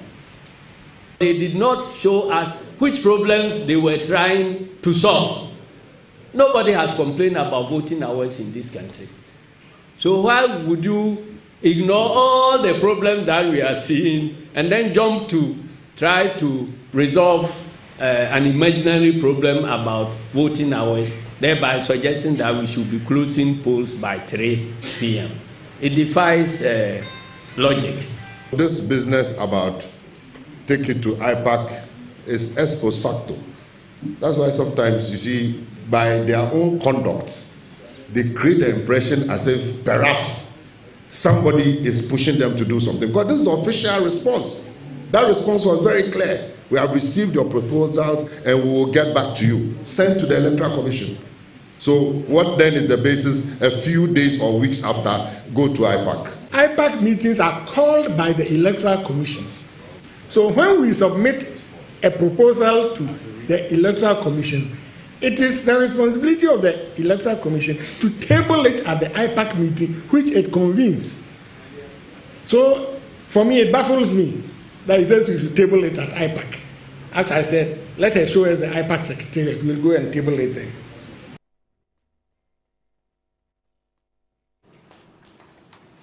Thank you very much for joining us on the Key Points Live on TV3 and 3FM. And today we're talking about the NDC's electoral reforms, probing the proposals, assessing the viability. And I know we had an initial discussion on this some 2 weeks ago, but at that time the NDC hadn't really fully come out. But this week they've put up a strong defense of their proposals, and it's raised a lot of discussions about what comes first. What's the priority? Do we engage in constitutional reform to get some of those reforms they've put forward through, or do we amend the rules of court? Do we amend the Political Parties Act that will allow for some of the other reforms which seem probably more doable to go through? Today we welcome Elvis Efrie Ankra, the Director of Elections for the NDC, to our studios. Good morning and welcome, Mr. Efrie Ankra. Good morning, Jifa, and thank you very much for having me. It's been quite a while. Yes. I haven't seen you since your other incarnation. Let's also welcome Albert Kofi Ahen, who will be joining us via Zoom. But let me start with Mr. Efrie Ankra. So with the NDC's views about electoral reform, there are questions about whether this is about how you felt treated, how the party felt treated during the 2020 elections, or has the NDC really been on a mission over a period to, put forward their views about how we can improve our electoral system? Thank you very much. That's a very good question. Let me start by putting the issues in context. So you recall that after the 1992 elections, the MPP boycotted the parliamentary elections because they felt that the processes were not fair and transparent. And so we had virtually an NDC in Parliament with the Eagle Party. And so civil society, donor community, everybody felt that you needed to create a platform where the then opposition will have the opportunity to also spell out their grievances and issues. And that's how come IPAC was born under Dr. Kojo Afari-Gyan. So IPAC was born to create a platform where we could generate consensus on electoral issues and put in place systems, mechanisms, processes, and procedures to improve upon our electoral system. Because you know that the law is very clear about the independence of the Electoral Commission. However, when it comes to practical governance, stakeholder consultation is a key component of practical governance and administration. So the IPAC has been able to churn out a lot of reforms that has enhanced our entire electoral architecture. For example, moving from opaque ballot boxes to transparent ballot boxes, moving from the introduction of counting of votes at the polling station and declaring same, the use of photo ID cards, the biometric register that we have today, to the extent that at the time that they were even going to procure the first biometric register, there were two committees that were formed at the IPAC, a technical committee and a legal committee. And therefore, even the constitutional instruments, CIs that are drafted and sent to Parliament, the political parties had an input. And then when it comes to the procurement of biometric or other equipment, the political parties, the technical committee also had an input. And so that was how the IPAC evolved, and it's been very, very useful. So after the 2013 Supreme Court decision, you know, the MPP went to court.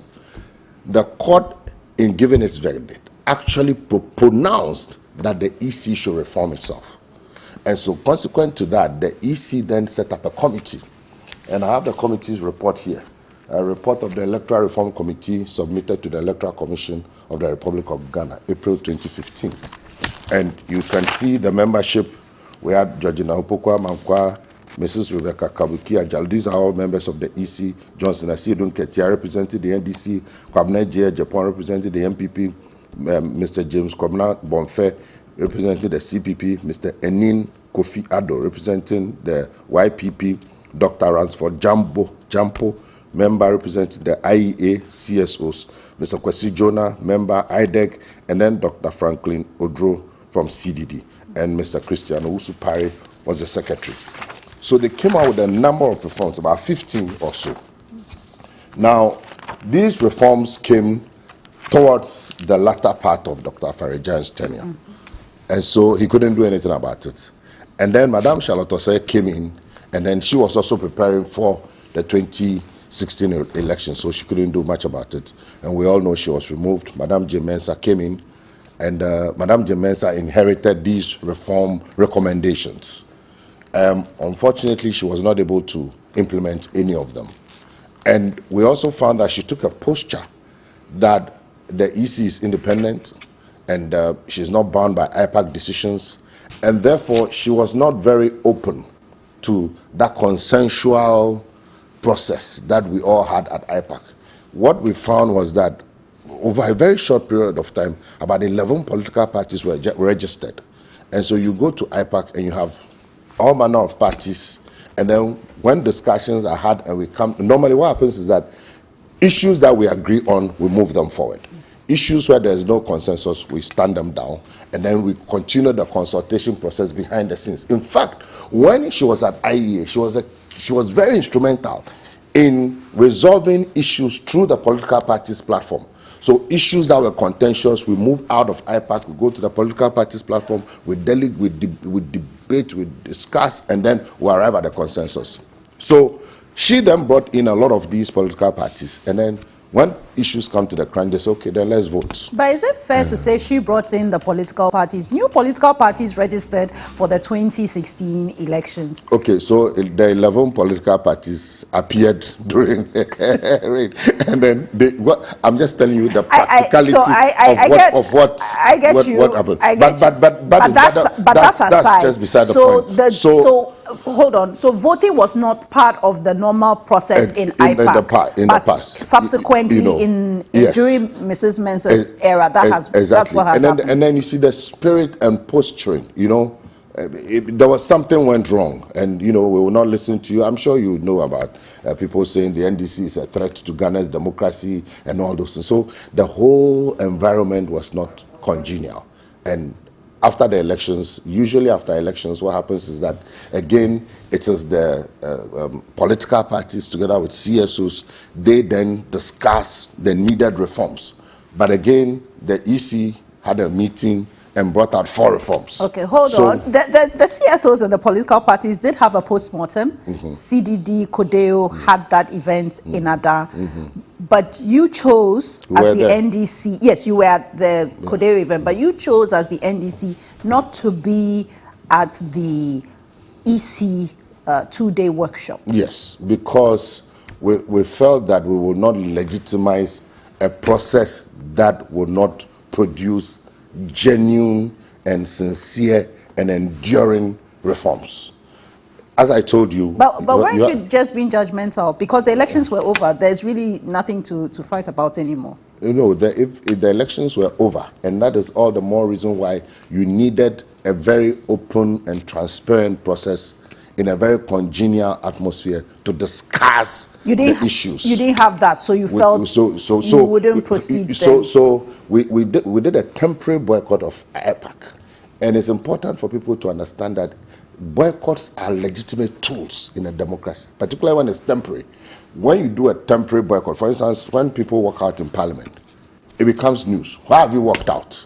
Then you now explain, because we've tried to use the platform to bring out issues consistently, and it's not been working. So we felt that if we stay, we become part of that process where there was no room for consensual ideas, especially from our side, and that will be legitimizing that process. And so we took a step back and say, okay, let's go back and look at the entire electoral architecture. Because over the years, in any case, every electoral system needs to be fine-tuned. It's like a vehicle.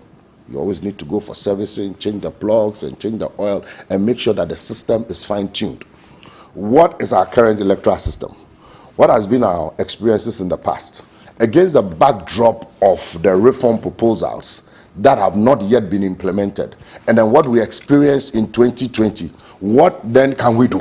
So it's not just about 2020. 2020 was a catalyst. It was a key factor, no doubt about it. But we had to look at the entire electoral architecture. We've been doing this for almost 30 years. What are the things that have been impeding the smooth functioning of our democratic process? What can we do to ensure that the systems, the mechanisms, and the institutions are strengthened such that at the end of every electoral process, we would all be satisfied? For example, in 1992, when the MPP were not satisfied with the system, they wrote the stolen verdict. When they now brought reforms, and it's instructive to note that most of the reforms, opaque ballot boxes, transparent ballot boxes, and all those color ID cards, most of them came from the MPP. And the NDC at that time, the government in power, we went along with them, and Dr. Ferejan created the atmosphere for us to have those kinds of reforms. So it helps. So reform really does enhance the electorate. So we went back and then we looked at, so we formed a team, and when we formed the team, we said, look, because we are partisan people, we will not lead. So we'll get people who are, they're part of the party, but based on their background experience, they have the broad knowledge and a little above partisanship. And they evoke a certain, national appeal. Exactly. Okay. And so Nana Tudaze and Professor Kwame Nahoi. So we as NDC, we also submitted our proposals to them. And then they also spoke, they looked at existing electoral reforms, the 2015 reforms. So they looked at the reform document that existed. Then they looked at international and domestic literature on electoral reforms. They looked at international best practices on electoral systems. They conducted interviews with some former top management staff of the EC. They examined our position paper, and they had access to some documentation from the EC.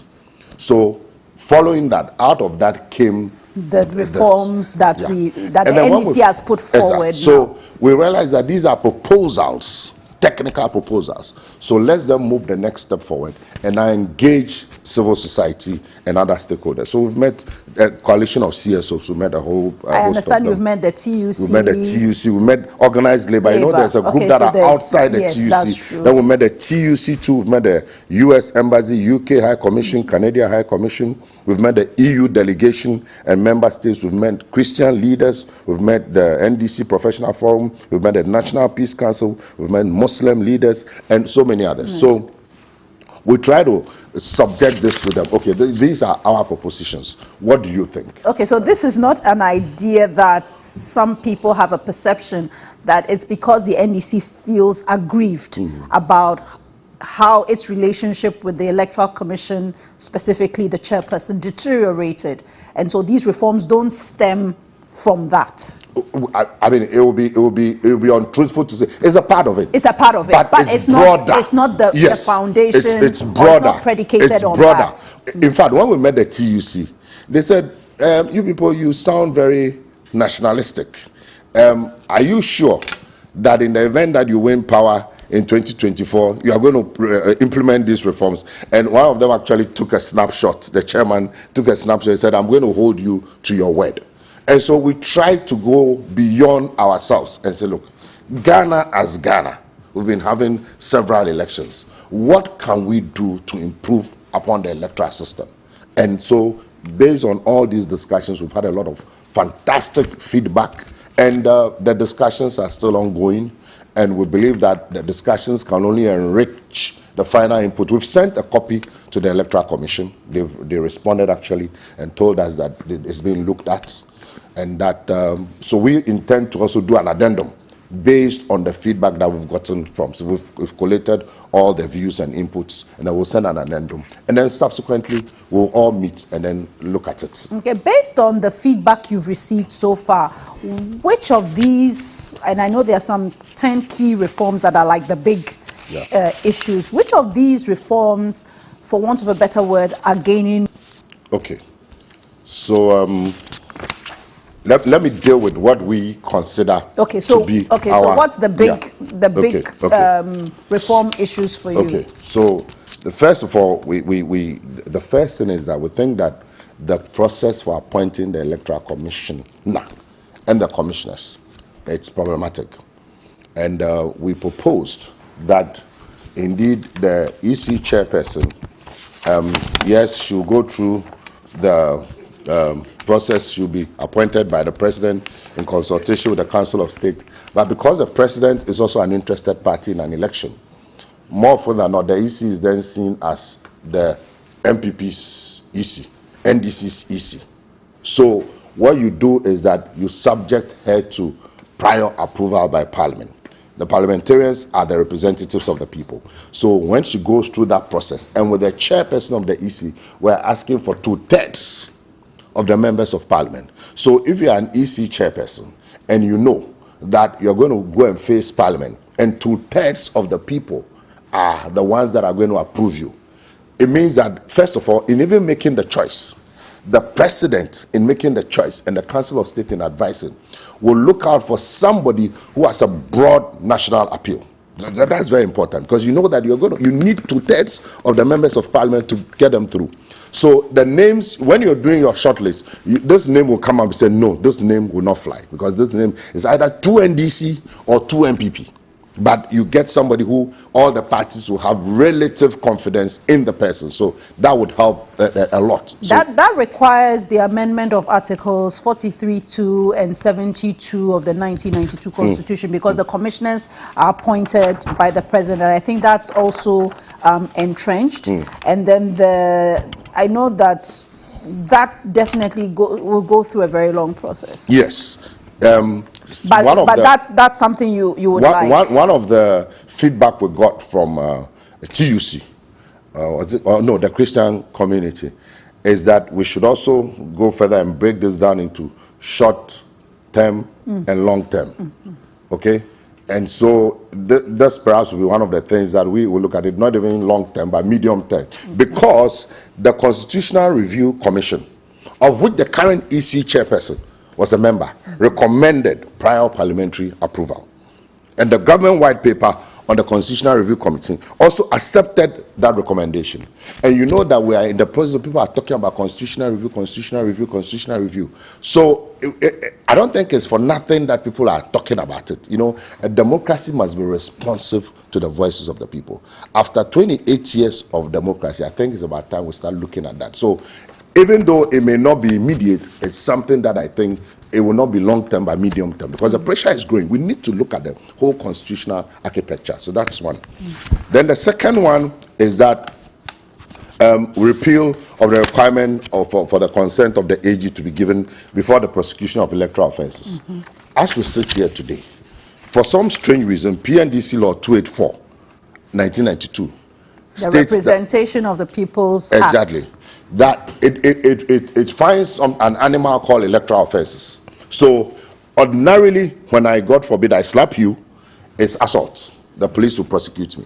But if that slapping happens within the context of an election, then the law says that you needed the written consent of the Attorney General before I can be prosecuted. This is why there's been so many cases of impunity. I mean, you know about how Akumso, she herself confessed that she fired a gun at a polling station. 8 people have died in an election. Nothing has happened to them because... And the case has been discontinued by the police. That's what we're hearing now. Yeah. So it creates a culture of impunity. And because the Attorney General, who is a cabinet colleague of these appointees, will find it very difficult to prosecute them. But if you take away that requirement, then the police can go ahead and prosecute them. And you see, but what difference will that make? The police is also an institution of state where the IGP is appointed by the president. It could be that there will also be still political interference from the highest office of the presidency, and so they may still not prosecute. So then it means that nothing will work in Ghana. Is that what you're saying? Because ordinarily, when you slap somebody, it's assault. That requirement of prior written notification from the AG creates it's a barrier. It's a barrier. And so when you remove that, then everybody will know that, look, there's no barrier. If they don't prosecute, then we'll know what to do with it. But okay, so that requires the amendment of that law. But it doesn't have to. It's not a constitutional, constitutional one. So that for you is doable in the short term. Exactly. Then, of course, the special designated courts, that can be done through regulation. Yes. You know, and then, of course, the removal of names from the register, those are not very... we'll come back to the equal GBC. Access to GBC by political parties. Yes. I really marvel that you raised this because we are now in an era of digital media. The NDC is streaming its activities live on Facebook, on social media. You even have some online television stations favorable to your cause. I've seen instances where you've advertised even the recent press conference last week, and you welcome everyone. I mean, people come in and you don't turn them away. I think you are getting more media than ever before, and GBC covers you as well. Why has this suddenly become an issue? Do you know that for the past couple of years, GBC has never covered any of our press conferences? Yes. Even this most recent one? Yes. That will have to be verified. Yes, you can verify it. I'm telling you for a fact. The major difference... But has it, if GBC doesn't cover, has it really impacted? Everyone knows about these reforms, for instance. No, the major difference, Jifa, is that Media General is private. You can decide to come or not to come. All the other platforms, they are private. GBC is not private. So they don't have a choice. It's a national broadcaster. They are paid by the taxpayer, all of us. And indeed, there is a decided case, Supreme Court, GBC, MPP, New Patriotic Party, incidentally. Yes. I remember it was J.H. Mensa. It was J.H. Mensa that took that matter to court. Supreme Court of Ghana Law Report 354. It's clear. So you have situations where the president and any president, NDC, MPP, any president at all during election period, he's cutting swords, he's commissioning projects, he's given 6-7 hours, and then they'll give you 10 minutes. Okay, but so is that also a bit, is that fair to any incumbent government? Because those lines are very thin. I think that it's a decided case.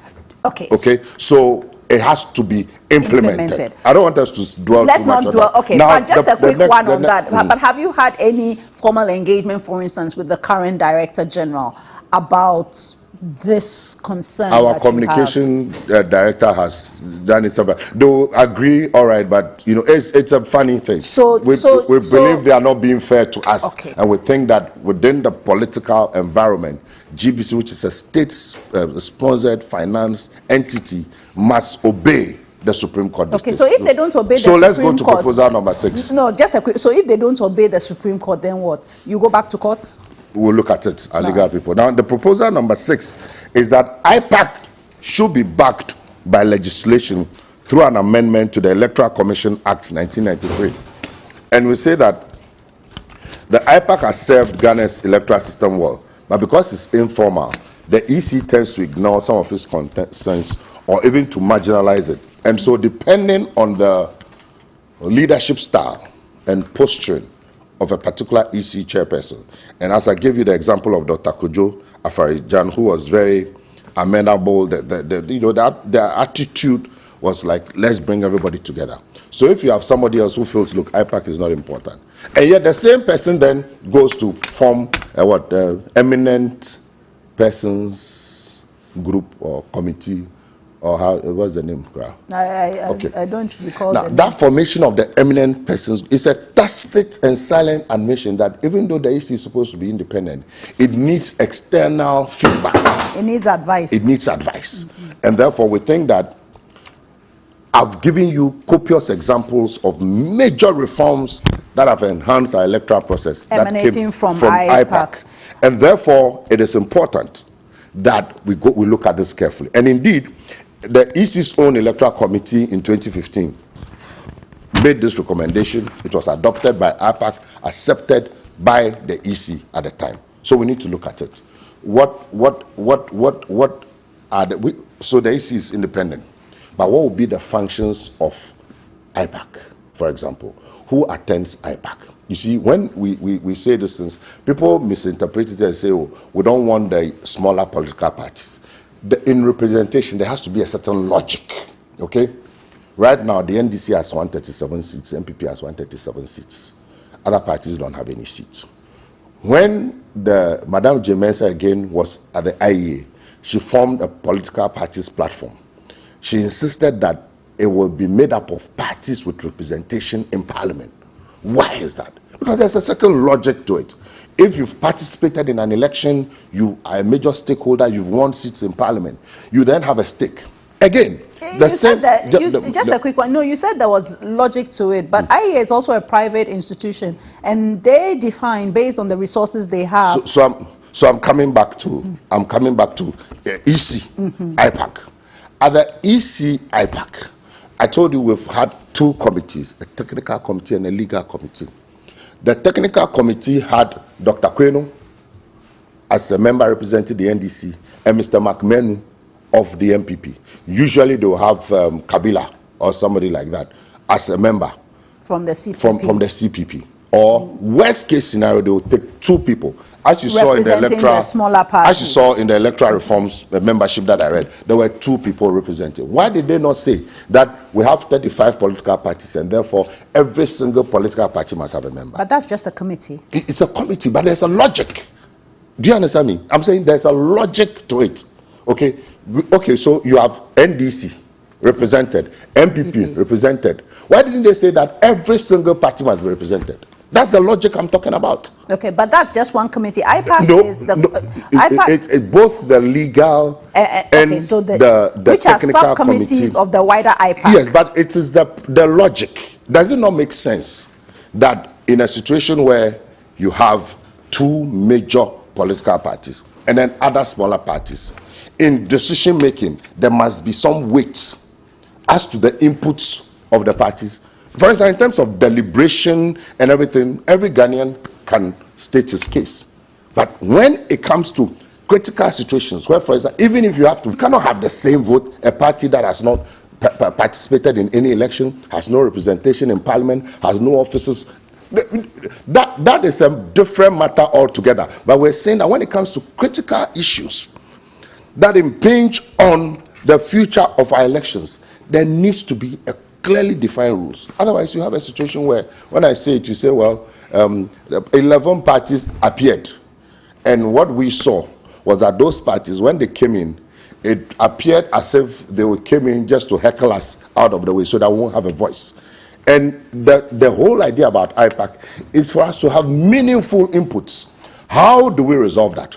We need to discuss it as a country. So you admit that there is the need to resolve that, because at the end of the day, these other political parties are also supported by Ghanaians who want some input at IPAC. It may also not be fair to say that, well, the two of us, MPP, NDC, we are the biggest. So because of that, it's only our voice that matters. No, that, you see, you're getting it wrong. It matters. Every Ghanaian people matter, you matter. People matter, you matter, you know, NDC. But in terms of, that is why in some countries they have proportional representation. We don't have. But I've given you case studies of even the IEA and the EC itself in constituting committees for IPAC. There's a certain logic about the representation. They take into account the fact that, look, these are the two major parties. The other parties, they are important, but because of the weight they have, we will give them maybe 2, 3, 4 representatives. I mean, there's a worry, though. Yes. There's a worry, though, that we may be creating a monster by clothing IPAC with a legal framework. So we've seen political parties have representation in Parliament, you know, virtually have that representation vanish. If we had a legal framework that determined that it was for only political parties with representation in Parliament, for instance, it will mean that by now those parties will find themselves on the back end. So that I get that. Okay. I get that. I get that. But I'm just thinking of the scenarios because whoever thought that, like the CPP, PNC, will not have any representation. So that is why we are not. thought that we'll have a near split Parliament. That is why we are not making that argument. Okay. Our argument is that there has to be a certain logic. I mean, this is not very difficult unless I understand. there has to be a certain logic about when we go to IPAC. Okay, who votes? The same logic. All the parties, if there's room, if we have 100 parties, they should come and participate. But it's about for you are concerned about the votes and those things. The decision making process. There has to be some. There has to be some fairness. Who would determine what those guidelines or legislative rules would all be? Of us. Okay. You see, that is why these proposals are out there. But if somebody feels that they will be disadvantaged, they will not support. As we are speaking, so in 1992, we won by 58%, isn't it? Right? Proposals came for reform. We could have said as a party that I won't agree. So the key issue is, these proposals, do they make sense? Would they enhance our electoral process? I mean, these are the issues that we should look at. I know some people are concerned that if you legislate, let's look at it. Let's listen to the divergent views, you know. And I guess our research team just saw this. IPAC must be regulated by law. And this was on the 6th October 2013. And it was by none other than Gabi Asario Chedako. I'll send it to you. Okay. So IPAC, that's something that you believe can be done in the short term if there is a certain will to make it happen. Exactly. We will all agree on the rules and then we'll take it forward. Legislation should also by the chairperson of the EC as the returning officer of the you know, the introduction. Let me link that to one of the Part B reforms. We felt that the introduction of the regional coalition centers was problematic. Yeah, there was no proper guidelines to guide how it was implemented. And the EU Election Observer Mission report says, is page 41 is very clear. Page 41 is very, very, very clear. And what is stated very clearly about the lack of transparency in the way and manner in which the regional coalition centers came out. And indeed, the question is, in the past, you always had results coming from the constituencies sent directly to the EC headquarters. And then the party agents will check. And then the results are in regional coalition centers. And that rather led to so many problems. And where for the first time in the history of this country, you've had situations where the electoral commissioner announced so many different results. It shouldn't happen. So we feel that that is a no. So there should be no regional coalition? It's not necessary. It's not necessary because you see, at the constituency, at the polling stations, the results are declared, then they are collated at the constituency. Yes. Okay? So the agents take their results and they send them to their agents in the strong room. And the EC also sends same to the strong room. So by the time the EC's results arrive, our party agents also have ours. Okay? But you have a situation where we send our constituency results more often than not. And again, it's in the EU report. You had your data. There were differences in the summary because the regional results were a summary of the various constituencies. So there was no transparency to see the individual constituency results. And we've had case studies where there were actually differences. If you go to the AC website today and you take all the 16 regional summary sheets and you add them up, and you take the various constituencies and you add them up, there's a difference. There's a difference. And we shouldn't allow these things to happen. So is there a way to make the regional collation efficient? Because it seemed like a fantastic idea, such that the headquarters would then receive only 16 results as opposed to 275. There's even an issue as to the legality of it. And I think our lawyers should look at it. The chairperson of the Electoral Commission is the sole returning officer for the presidential elections. She's the sole. So what is the legal mandate of the regional coalition? In fact, what the CI says is that regional coalition officer. So there's no architecture there, unlike the constituency and the national coalition center at the strong room, so-called, where there's an architecture and there's a system and there's a process to do the checks and balances. At the regional level, there's nothing. And we are asking that they say if it then broke down, fix it. So we should go back to the old system, which works well. Which has been working very, very well. And indeed, communication between constituencies and the national is sometimes even faster. If you know Ghana very well. So this whole business about, So we'll take a pause on that, Mr. Efree Ankra, and we'll come back with the others. But let's just take a quick break. And there's always a riveting conversation with Elvis Efree Ankra, for those who know him back from his days as a student leader till now. And we'll be right back after this break.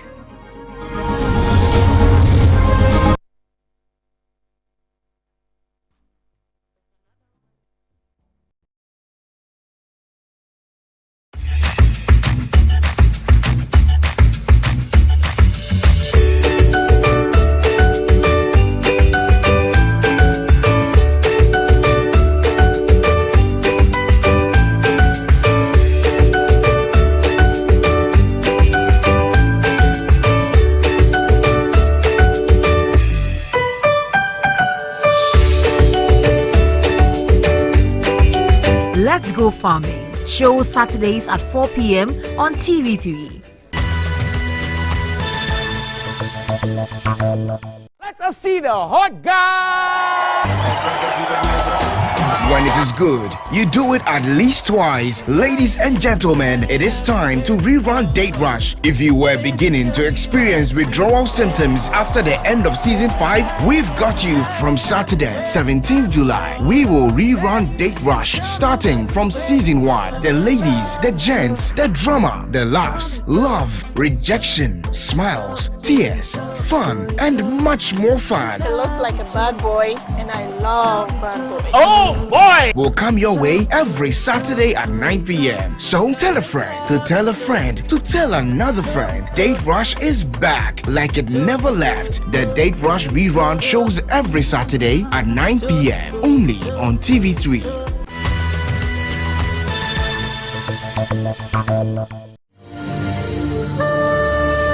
This week on Ghana's Most Beautiful, it's the GMB Got Talent. Do our contestants have talent?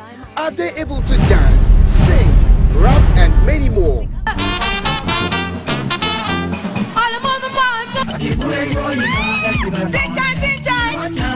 Well, let's Let's check it out on this week's episode. It's going to be a night of showcasing talent as the ladies will thrill you with some special and exciting talent. Join us this Sunday live from TV3 Studio B at 8 p.m. Remember to keep your favorite contestants in the competition by dialing *713*13# or download the TV3 Reality app from the Google Play Store or the Apple App Store. Studio audience is strictly by invitation. GMB 2021, rediscovering true beauty. DJ, mama nyom na yoko.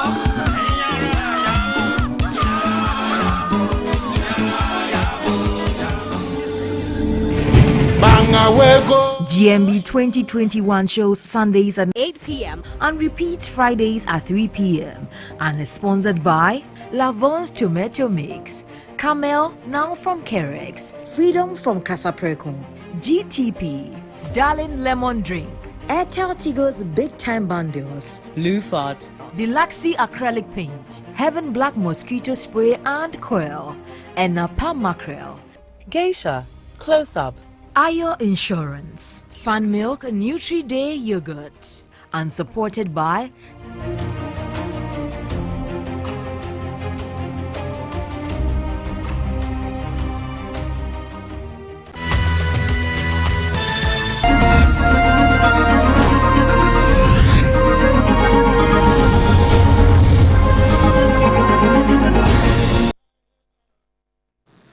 You're welcome back to the key points here on TV3 and 3FM, also on DSTV 279 as well as 3news.com. So, Mr. Efriye Ankra, so let's come back to the other reforms. I know that the judges, they said, oh, why don't you wait?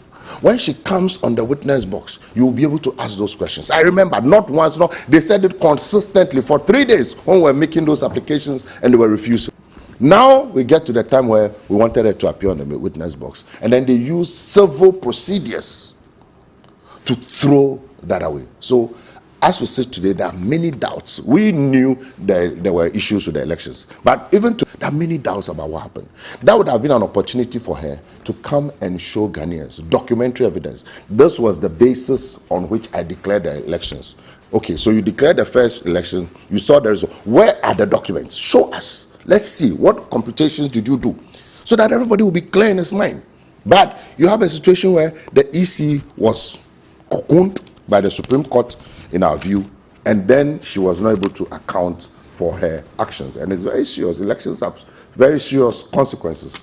And so we think that we must have this regulation. It's very important so that there will be transparency and other electoral officials will know that when the time comes, because it's a bad precedent, you know. That it means they won't be held accountable. Exactly. You must be held accountable by the highest court of the land. You know, for example, you saw in Techiman where the returning officer, we asked for the collation, it was live. We asked for the pink sheet, the summary sheet. He said, I won't give it to you. I mean, what impudence? Why should somebody paid by the taxpayer is supposed to be a neutral arbiter? And then you have the result, you refuse to give it to us. These things should not happen. So there should be regulation. And then this one, which is very novel, 2 separate bodies. That has come up. That has come up with some criticism about creating a power bureaucracy, regulation of political parties. You see. And want to manage the elections. Because election management is a major issue. But do we need a separate bureaucracy for that? Don't we just need efficiency?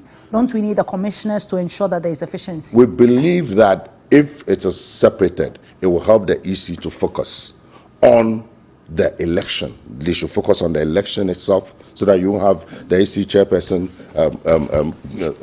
calling out results and changing them several times. And then the regulation of political parties. For example, we need to be, my pet topic, I mean, my biggest passion, if there's anything I want to achieve in my political life before I vacate this earth, funding of political parties. That's the root cause of our problem. One of them. There are many. Of course, this is not the time for it. Foolishness and misbehavior, indiscipline. but that is one major cause. And I am a player. I know what goes on. The amount of money we spend at the end of every 4 years to elect people into office, if you know, you collapse. It doesn't make sense. You see, we got into this democracy without thinking of where the money will come from.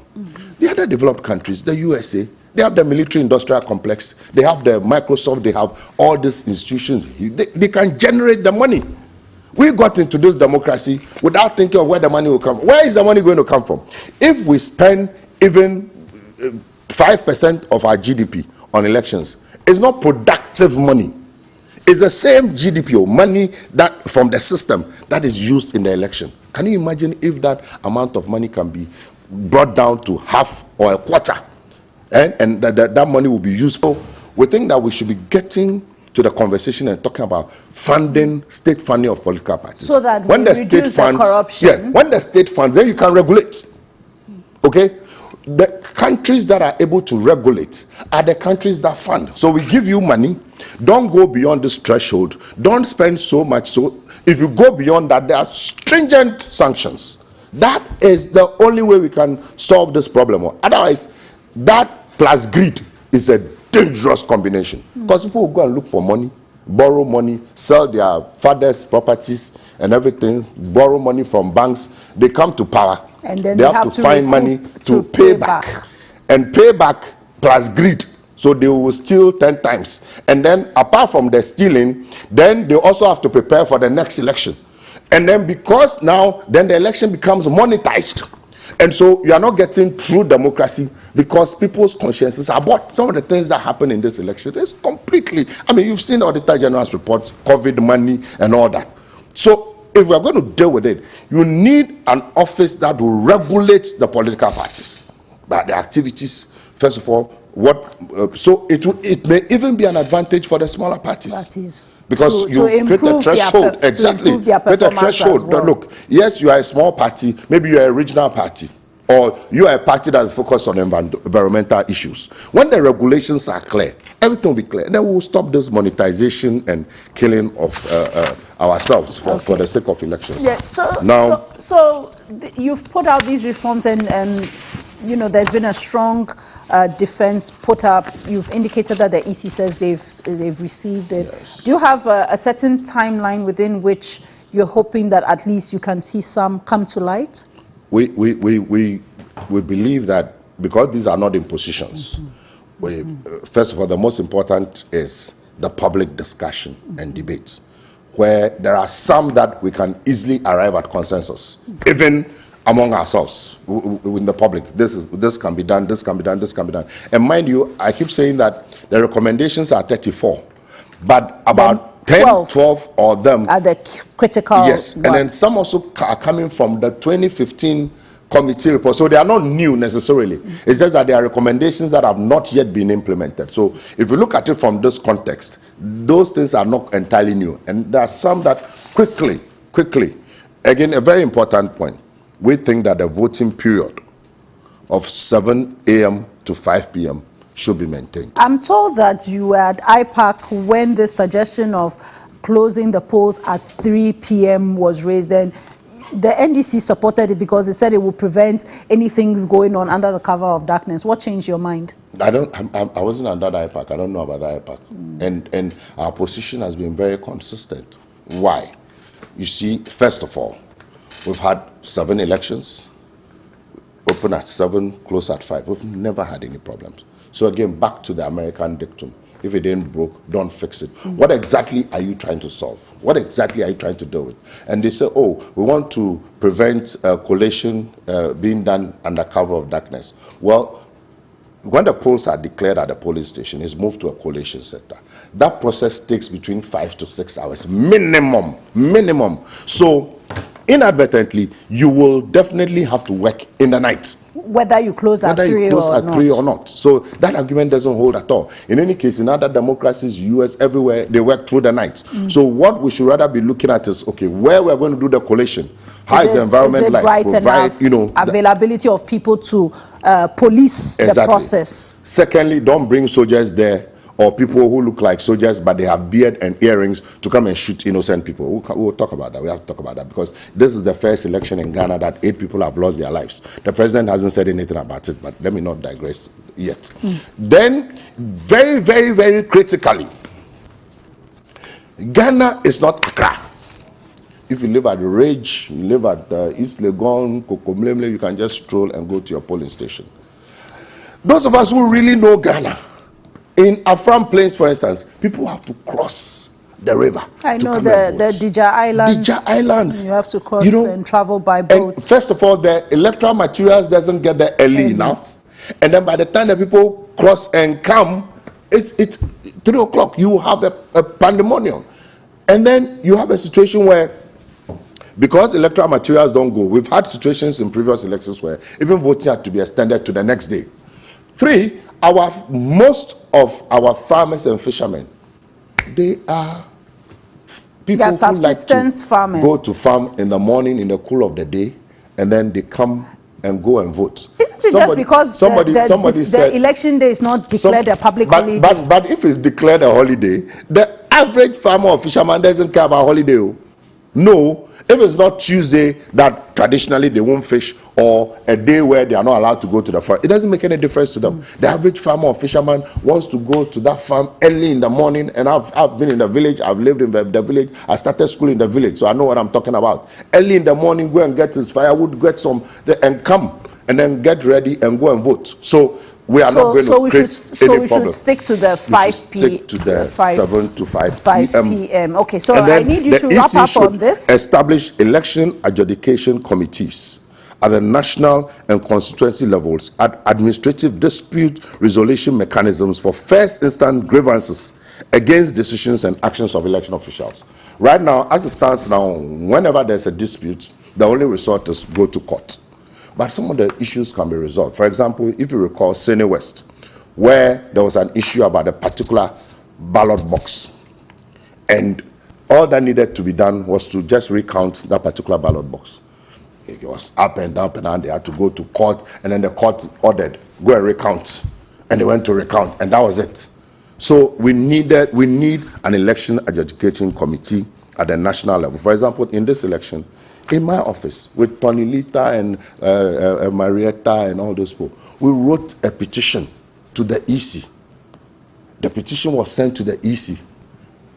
It was during that time. In fact, let me let people, Ghanaians, know that because of the issues and the complaints that we had met the Peace Council earlier. The Peace Council had arranged that we're going to have a meeting with the EC to look at the issues. It was based on that Madame J. Mensah told Rojo and Co. that go and inform your flag bearer that the Peace Council has intervened, and therefore there's going to be a meeting to look at all your issues. And they left, and then she announced the results. If we had this EAC, our issues would have been looked at. In various constituencies, issues would have been looked at. We look at it if they cannot be resolved before we go to court. But right now, when there's any dispute, the first resort is court, and we think that is not proper. Finally, and most importantly, the EC should be required to publish details of all election results on polling station by polling station and constituency by constituency. I know that hasn't happened since 2016. Yes. In fact, maybe since 2004. If you recall, Rojo, Betonunu, and the late squadron leader, so they went to court. It's true. And the court ruled that it wasn't necessary. But I think that with the evolution... but I think formally since 2016, really, which is when we hoped with these expensive procurements of machines and all that in an effort to make things efficient, we haven't had that. It enhances democracy and transparency. Let's know if there's nothing to hide. Let's everybody know the results are declared at the polling station. Put it on your website, and so we can all verify. All right. Elvis Sefrie Ankra, Director of Elections for the NDC there. But we are still talking about the NDC. Away from that, you know, the NDC's 2020 flag bearer, John Mahama, had spent the last week or so on a thank you tour, primarily focused in the northern sector. He visited the Savannah region, the Upper East, Upper West, Northeast regions, where he talked about many things. He talked about electoral reform. He also talked about some of the issues during the 2020 elections. He talked about development issues, Agenda 111, and also projects that his government initiated, which are yet to be complete. Well, one of the issues he did mention was the creation of new regions, which he felt that we should have proper structures in place and that the current administration did not do enough to put those structures in place. Well, the NPP's General Secretary, John Boadu, has been speaking to that issue. Let's hear him. His comments on the creating of the 6 regions is embarrassing. He accused President Akufo-Addo of creating regions in name or in name only without development. He's so wrong on both counts. Facts are that the people in the affected regions, Western, Bron, Ahafo, Volta, and Northern, did petition the then fresh president, Nana Addo Dankwa Akufo-Addo, after they failed to get the attention and the cooperation of the former president. The Mama and his NDC have no shame. After disrespecting and damning the EC and its leadership throughout the electioneering campaign, they had the gut to call on the EC to undertake electoral reforms, even after refusing to attend the opportune platform provided by the EC for all political parties to meet and undertake a review of the conduct of the 2020 elections. The MPP has said they are not going to dignify their so-called proposals for electoral reforms by responding to them in the media. The media, as well as the international community, cannot be the right forum for such an exercise. We are a disciplined political party and respect rules. We do not play to the gallery. We are a serious political party, and so if the NDC is serious about their demands for electoral reforms, they should table it at the right forum. And that was John Boadu, the General Secretary of the New Patriotic Party. Let me take some of your messages and then I'll come back to Mr. Freya Ankra, who is still with us in studio.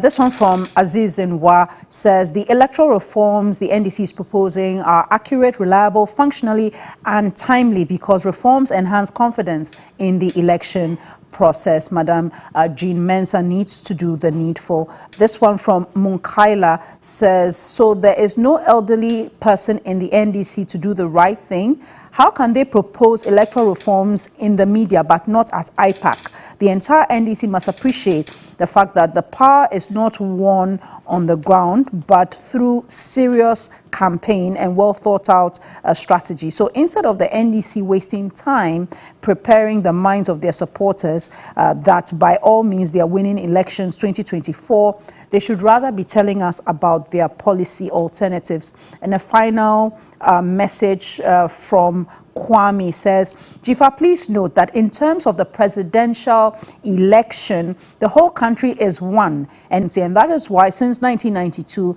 there's been only one collation center for the presidential elections at the EC headquarters. The 2020 addition of a regional collation center was to introduce 16 centers of inefficiency, opaqueness and corruption into our presidential election collation process, resulting in the massive failures we've seen. It's a pity that the NDC did not see through this manipulation far ahead. Thank you very much for your messages. You can send us some more before we wrap up on the program on 055-369-8789. So, Mr. Freya Ankra, the NDC's 2020 flag bearer has been on a thank you tour. I know that this tour has delayed partly because of the COVID pandemic.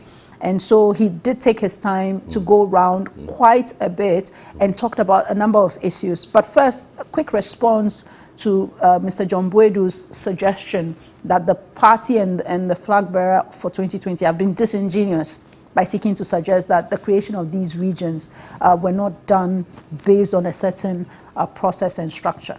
Okay, so first of all, it is important that as political leaders, when we speak, we must speak based on facts and do a little bit of research to help. Because if you go back to our 2016 manifesto, the NDC's 2016, it was clearly stated that if we had won power, we were going to split some regions. It was very clear. There's no issue about that. And that is why when the MPP started the process, we give them our wholehearted support. That was the first time that for a major policy like that, you had the two political parties agreeing, because it was in our manifesto. So creation of regions, as John Boadu is saying that we did not respond to the people, is not true. It was in our manifesto. And if we had one power, we had that. But the most important point is that the issues that were raised by President Mahama are not issues that are coming out of his own imagination. First of all, when you go to those regions, you will see for yourself, okay? The infrastructure deficit you are worried about. Is very clear. And two, when he calls on the chiefs and the people, that is the feedback he gets. And as a responsible leader, a former president and immediate past flag bearer, he has every right to draw the attention of the government that, look, don't just create regions in names, but provide the needed infrastructure. I think it's a very legitimate call. You know, what I've seen is that the MPP on a daily basis, because of the things they thought they had gotten away with in 2020, they are becoming very arrogant and disrespectful to Ghanaians. They talk down on everybody. And you see, I keep telling them, we should learn lessons. You're not going to be in power forever. Power is transient. So when the people are saying that, look, you've created a region, even administrative offices we don't have. We don't have any infrastructure. Again, you have a situation where we left 123 schools, community day schools. We completed about almost 50. The rest, they are in the bushes rotten. When we go around... The 50 figure you put out is not the figure that is known to us. We know that 20 or so were completed. No, the current administration has completed an additional 28 or so, coming to that 50. Mm-hmm. So you didn't complete 50 by the time you left office. I think it was 40 something, because I don't have the specific... Or they were at various stages of completion. No. About 40 also had been completed, and then the rest of the 100 and out of the 123, if you take away the 40, 80 something, were at various stages of completion. When we go around, they show us. These are the schools you left behind. Some are 90% complete, 80% complete, 70%, 60, 50, 40% complete. They've been left for rodents. You look at hospitals. You go all over the country. Go to Sewa, a major hospital fashioned after 37 military hospital, even bigger than that. About 60% complete. The government has provided explanation that these hospitals under the Eurojet project program suffered funding challenges partly because of COVID, because obviously these monies are coming from abroad. It's only in recent times this year that we've seen some of the projects coming through. Which of the projects? Which of them? The Wa Hospital, we are told, is only talk. We're going to do a comprehensive documentary, and we'll invite you, the media, tell you various projects in education, in health. Look at the Commander Sugar Factory, for instance. But the Commander Sugar Factory wasn't even as active before you left office. That has been 5 years. How can it wasn't an active, we were on the verge of they had started test production. 5 years, you've left it to rot.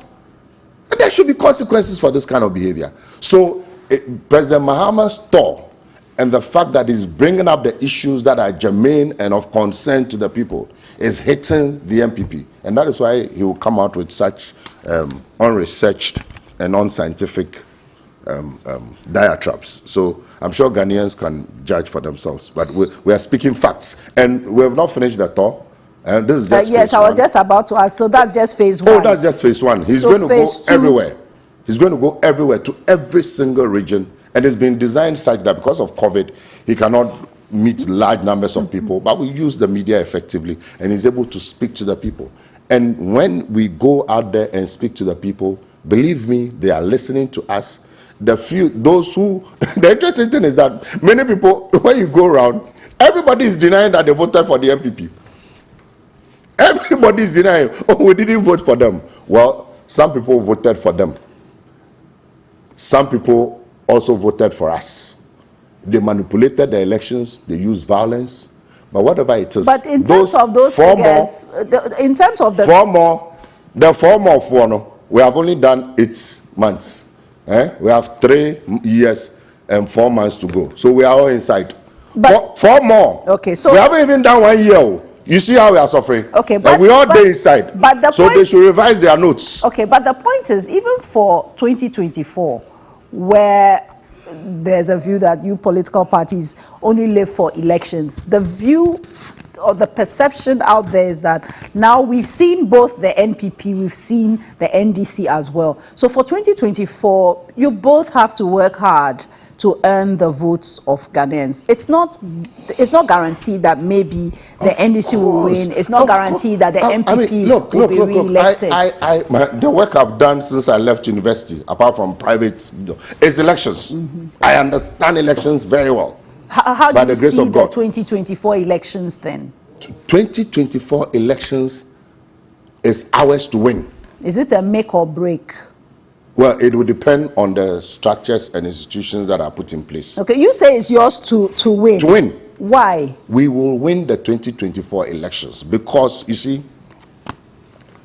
if you look at the 2020 elections, and if you look at the stupendous amounts of money that were pumped into that election, I mean, in some constituencies in the north, for instance, they were spending as much as 1 million Ghana cedis per constituency. And then you look at the fact that, and in any case, we won the parliamentary elections, clearly. John Boedu, he said it. I have the video here. I'm not sure about that. Oh, yes, I have it. I'm not sure about that. I have it. Jifa, you can play it. You can, please forward it to me, because I'm not sure he said that. I don't think a general secretary of the ruling that the NDC won, the opposition he said won. It's not. I think the debate has been, considering how close, how near split the election at the parliamentary level was, and the concern about changes, the changes at the electoral figure, it leads to a questioning of the credibility of some of the results or some of the constituencies in contention. Unfortunately, those issues are still in court. That is fine English. It's good. You are a journalist, you can speak your fine English. For us, the elections were stolen. When they realized that they were losing, they deployed thugs wearing military uniforms, some wearing beards with earrings, and they went and shot innocent people, and they stole the votes. Those are the facts. And the president of this republic has not been able to say anything about it. His blood is on his hands, and he's building a cathedral. He has blood on his hands. But Mr. Efriye Ankra, there are court cases that are ongoing. Yes. If really you felt that the votes were stolen, the view is that even at the Supreme Court, you could not prove that. No, you at could the not Supreme show that Court, it was about the presidential. But even we have those cases are in court. Yes. Number one. Number two, at the Supreme Court, the court did not allow us to ask the questions that needed to be answered. But why because didn't if we had asked those questions, you declared results. Produce the document. This one too is it rocket science. Produce the documentary evidence that formed the basis of you declaring results 6 times, unprecedented in this country. The alternative view. You cannot give us legal strategy because you see. Let me tell you something. We have been to court with the MPP before. They brought pink sheets. Go and read the judgment of the court. So we are not daft. When you are going to court on a case, you do your research and you look at what the judges say on various issues, and then you build your case based on those precedents. So you look at when pink sheets were produced, what was the posture of the Supreme Court? So if you are taking pink sheets, you are saying that would have gone against the party. But I mean, and I'm sorry to say this, but I was in court almost every day. From the posture of the court and the fact that consistently on every single issue there was unanimity. Even if we had taken all the pink sheets in this world and hired Angel Gabriel as witness with Angel Michael as technical whatever it is, it would have still been unanimous. Unfortunately, that is my view. Because it appeared as if they had just made up their minds that they were not going to listen to us. Okay, so you said the 2024 election is yours to win. What's going to be different? It was deemed that you had a good manifesto for fantastic manifesto. It wasn't just a good 2020. manifesto. It was a fantastic manifesto. And so the texter who said that we should bring our alternatives, we've already brought our alternatives. Is that or you look at that manifesto again and decide if it's going for 2024? But you see, there's also a very erroneous perspective out there, and my friends, very, very dynamic, hardworking, fix the country people, some of them tend to make that comment. Oh, NDC and MPP are the same. It's not true. It's not true. The facts do not show. So, take sector by sector. Education sector. Compare the NDC's performance. We built universities, we built polytechnics, we built SHS. Okay? As we speak today, the free SHS, which is the flagship program of the MPP, the teachers now, they are saying that the schools will be closed down because the students don't have food. Some of the students have been deboardinized. That is the major flagship, that is the major achievement of the MPP government. Okay, so you talk about roads, you talk about health, various roads, sectors, everything. infrastructure. Super. So based on that, evidence to show. Again, we were in this country when Dr. Bawumia and Nana Akufo-Addo, we are borrowing too much. That we don't need to borrow. And the money is in this country. I worked at Bank of Ghana. All those videos are there. You come into office and you have borrowed. We borrow 53 billion. We have things to show. We have universities to show. We have polytechnics to show. We have schools to show. We have hospitals to show. We have roads to show. When they fall sick, they go to the UGMC, University of Ghana Medical Center. They go there. Okay, we have things to show, tangible. You have borrowed and borrowed and borrowed and borrowed. We've crossed 300 billion. 300 billion. You alone, you've borrowed about 250. Corruption. Nanado, okay, appointed Martin Amido as a special prosecutor. When he appointed, he said he has confidence in him. He knows that he's incorruptible. He can do very well. Okay, that special prosecutor, after a few years, comes back and said, I was completely deceived. The thought was against corruption is actually the mother serpent of corruption. It's interesting that I didn't say it though. Yes, but it's interesting you use Martin Amido's words like but it's their own man. Administration, knowing how the NDC ended up in a battle with him. But yeah, we had battles with him. But Nanado and his MPP said he's a saint, he's super. No, they didn't say that. Okay, he's very competent, he's incorruptible, right? The man comes out and says the president is the mother, that is his opinion. But anyway, that's where we have to end corruption. Thank you very much, Elvis Efrie. Auditor General. Always an interesting Auditor General. You sacked him because he was exposing you. And that's where we bring an end to the key points. Elvis Efrie Ankra, once he gets into his element, you can't stop. But it's been great having him. Hope he comes again. Thank you all for joining us. My pleasure being with you today. Thank you for spending your Saturday with us. Thanks to the entire production team. Up next is Warm Up Plus. My name is Jifa Bampo.